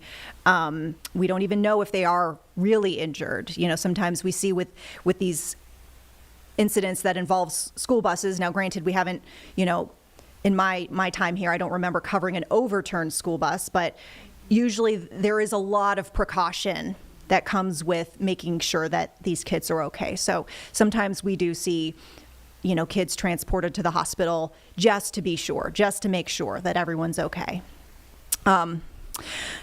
Traffic's, you know, we are obviously seeing it snarled southbound because that is a full blockage.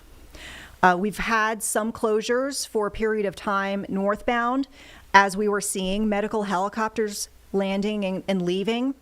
The lanes heading northbound once again, those are, I want to say, more or less back to normal as far as blockage, but not back to normal as far as delays. Looks like some of them are moving.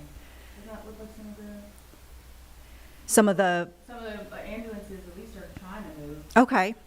Yeah, our producer Carlene pointing out the fact that it does look, and I see it. I can see some. It looks like there's at least one ambulance I'm seeing trying to kind of squeak by everyone else. So hopefully that's a good sign that maybe the ambulance wasn't needed. Maybe you know they deployed as many as they could, and they realized they only needed this number. So we are starting to see whether it is, you know, heading to the hospital or not, just these vehicles starting to peel away one by one. Law enforcement scene still remains pretty heavy. We see a lot of blue lights flashing. We know that typically we'll have a lot of law enforcement, whether they're troopers or their local agencies, that come to help, not only dealing with traffic control.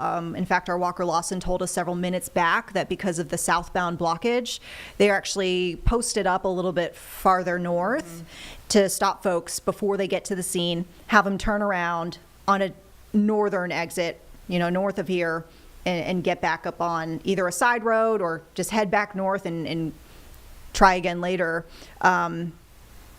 And, you know, furthermore, you know, I alluded to this earlier, just as far as the impacts we might expect going forward. You know, we're getting into rush hour. It's coming up on 4 o'clock. We know that we're going to have more and more folks trying to get to this interstate, you know, as folks leave, you know, work, school, go into activities maybe. You have, you know, getting ready for dinner, who knows. But this is probably going to be an issue, I would suspect, through the evening commute. If I just had to guess, you know, as a former traffic reporter, seeing how sometimes with large scenes like this, you can't rush things, and usually they won't. There's an investigation that needs to be done. They're going to make sure that they gather all of the evidence they need for that police report. And then there's the actual cleanup process. So, you know, in some of these cases we see with larger vehicles, maybe a normal tow truck doesn't work. They got to call in a heavy duty tow truck. I'm not sure what the case is for a school bus. I've definitely seen it for semi trucks that overturn before, where a normal tow truck won't do, and they have to call in some heavier equipment. It's also to think it's a school bus, so there's a lot of windows, a lot of glass, a lot of potential for you got to get heavy duty shop vacs or whatever out there to clean up all of the debris. Yeah, as our producer Carlene pointed out, the fact that you will be needing to clean up debris from the area.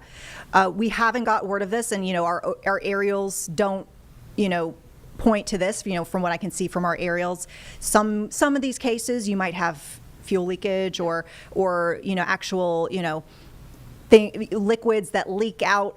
And once again, I have no indication that that's the case, but sometimes that is an extra element to clean up.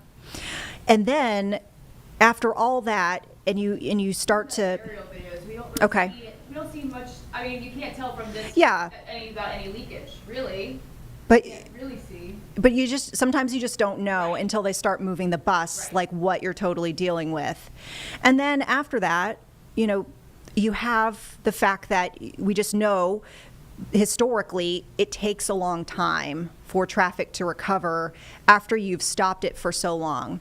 And all of us have experienced this, whether you work a 9 to 5 and you deal with a morning commute and an evening commute, or you're off hours like some of us in news, and sometimes you run into some jams certain times a day, and you're like, where did that backup come from? Where's the scene? And you're like, I don't see anything. Sometimes it is a situation where you've had traffic that had been stopped for a long time, takes a while to get back up to speed. Separately, there have been studies done that sometimes, when you drive faster than the speed limit, this is just a side note, but you have folks who will have to put their brakes on in front of you because they're driving too fast for the conditions, and then the brake lights trigger everyone else behind you to kind of subconsciously put their brake lights on too, hit their brakes. So, but this is a case, once again, nevertheless, that this will unfortunately be a backup for, I don't want to hazard a guess, but it could be a couple hours. Yeah, for sure. Especially, when rush hour is just kicking off right now. So, I was going to point out, because you mentioned, Walker said that officers were diverting people way far back up on 77 to say, you don't want to go this way, back up. You can kind of see on this traffic map that green break that wasn't there before. So I'm wondering if that has to do with it, or that has to do with the diversions. Yeah, I mean, I will say what's interesting, and I know we have limited ability to kind of zoom in and out of the traffic map, but I can actually see, and if I had to guess, I'm not positive, but they're probably diverting people up at Richburg. Yeah. Because that's where there's a pocket of red, and you can kind of see it right above our banner that says road conditions now, heading southbound. Yeah. So I suspect that's probably the first place people are running into troopers going, hey, get off the interstate.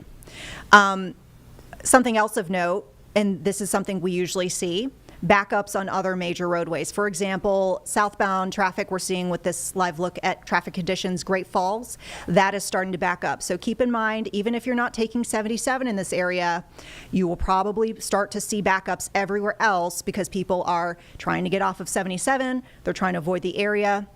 We did point out that Highway 21 here, southbound, was probably a better, alternate to this crash scene than other roadways, maybe smaller roadways in the area. So folks are going to be going on that roadway. So even if you're not taking 77, if you're a Highway 21 driver and that's your typical, evening commute, I would say expect heavier traffic there too. Potentially to 321, but I would say that seems to be holding pretty well as far as being in the green still. So that is some good news here. All right, folks, we are getting close to the top of the hour here. Just wanted to lay out what we can expect from our coverage as we continue throughout the evening. We still have a lot of unanswered questions here, but our team, rest assured, is trying to get every single angle covered for you. We have multiple folks working on this, gathering information. So as we turn over in just a couple of minutes to our evening team, we'll expect, as you can see, our Walker Lawson, who's getting ready for his live report. So bear with us as you see the camera moving around. This is a raw feed you're watching here on Live Impact News. We'll bring up the drone. Okay. We'll let Walker get ready. Carlene has punched up our drone footage. This drone footage coming to us courtesy of our photographer on scene, Carrie Corley, who also was very excellent. We appreciate him getting on the phone with us earlier to paint the picture of some of the backups he was seeing. And we'll expect those live reports. Updates to look out for. We still need to figure out the conditions of the folks who are on this bus. So I would keep it here just so you can get the very latest on that. And then the other information we were trying to dig up is whether there is, okay, I can actually answer that really quickly before I even get to it. The reunification site. Okay. Now, granted, we're not getting the full description of the reunification site, but our news partners in that area are reporting that the site is off of exit 48. Okay. So keep in mind, 55 is where we're looking. Yep. Exit 48 is, I'm going to guess it's north of there, but I'm not positive. You're going towards Columbia. Yeah. So you're be south. It would be South of. Nevertheless, they are planning to have coverage from that site as well. Okay. So if hopefully we can swing this, get you coverage, multiple angles here, the scene, reunification potentially, and of course anything else we can give you as far as, ETA of this roadway reopening.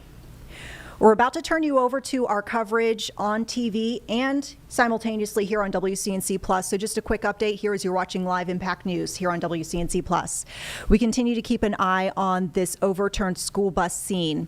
77 southbound, mile marker 55. This is the Chester exit. Students, 35 of them, 2 adults, trapped on this bus. Sounds like some folks have been transported to the hospital. We don't know their conditions.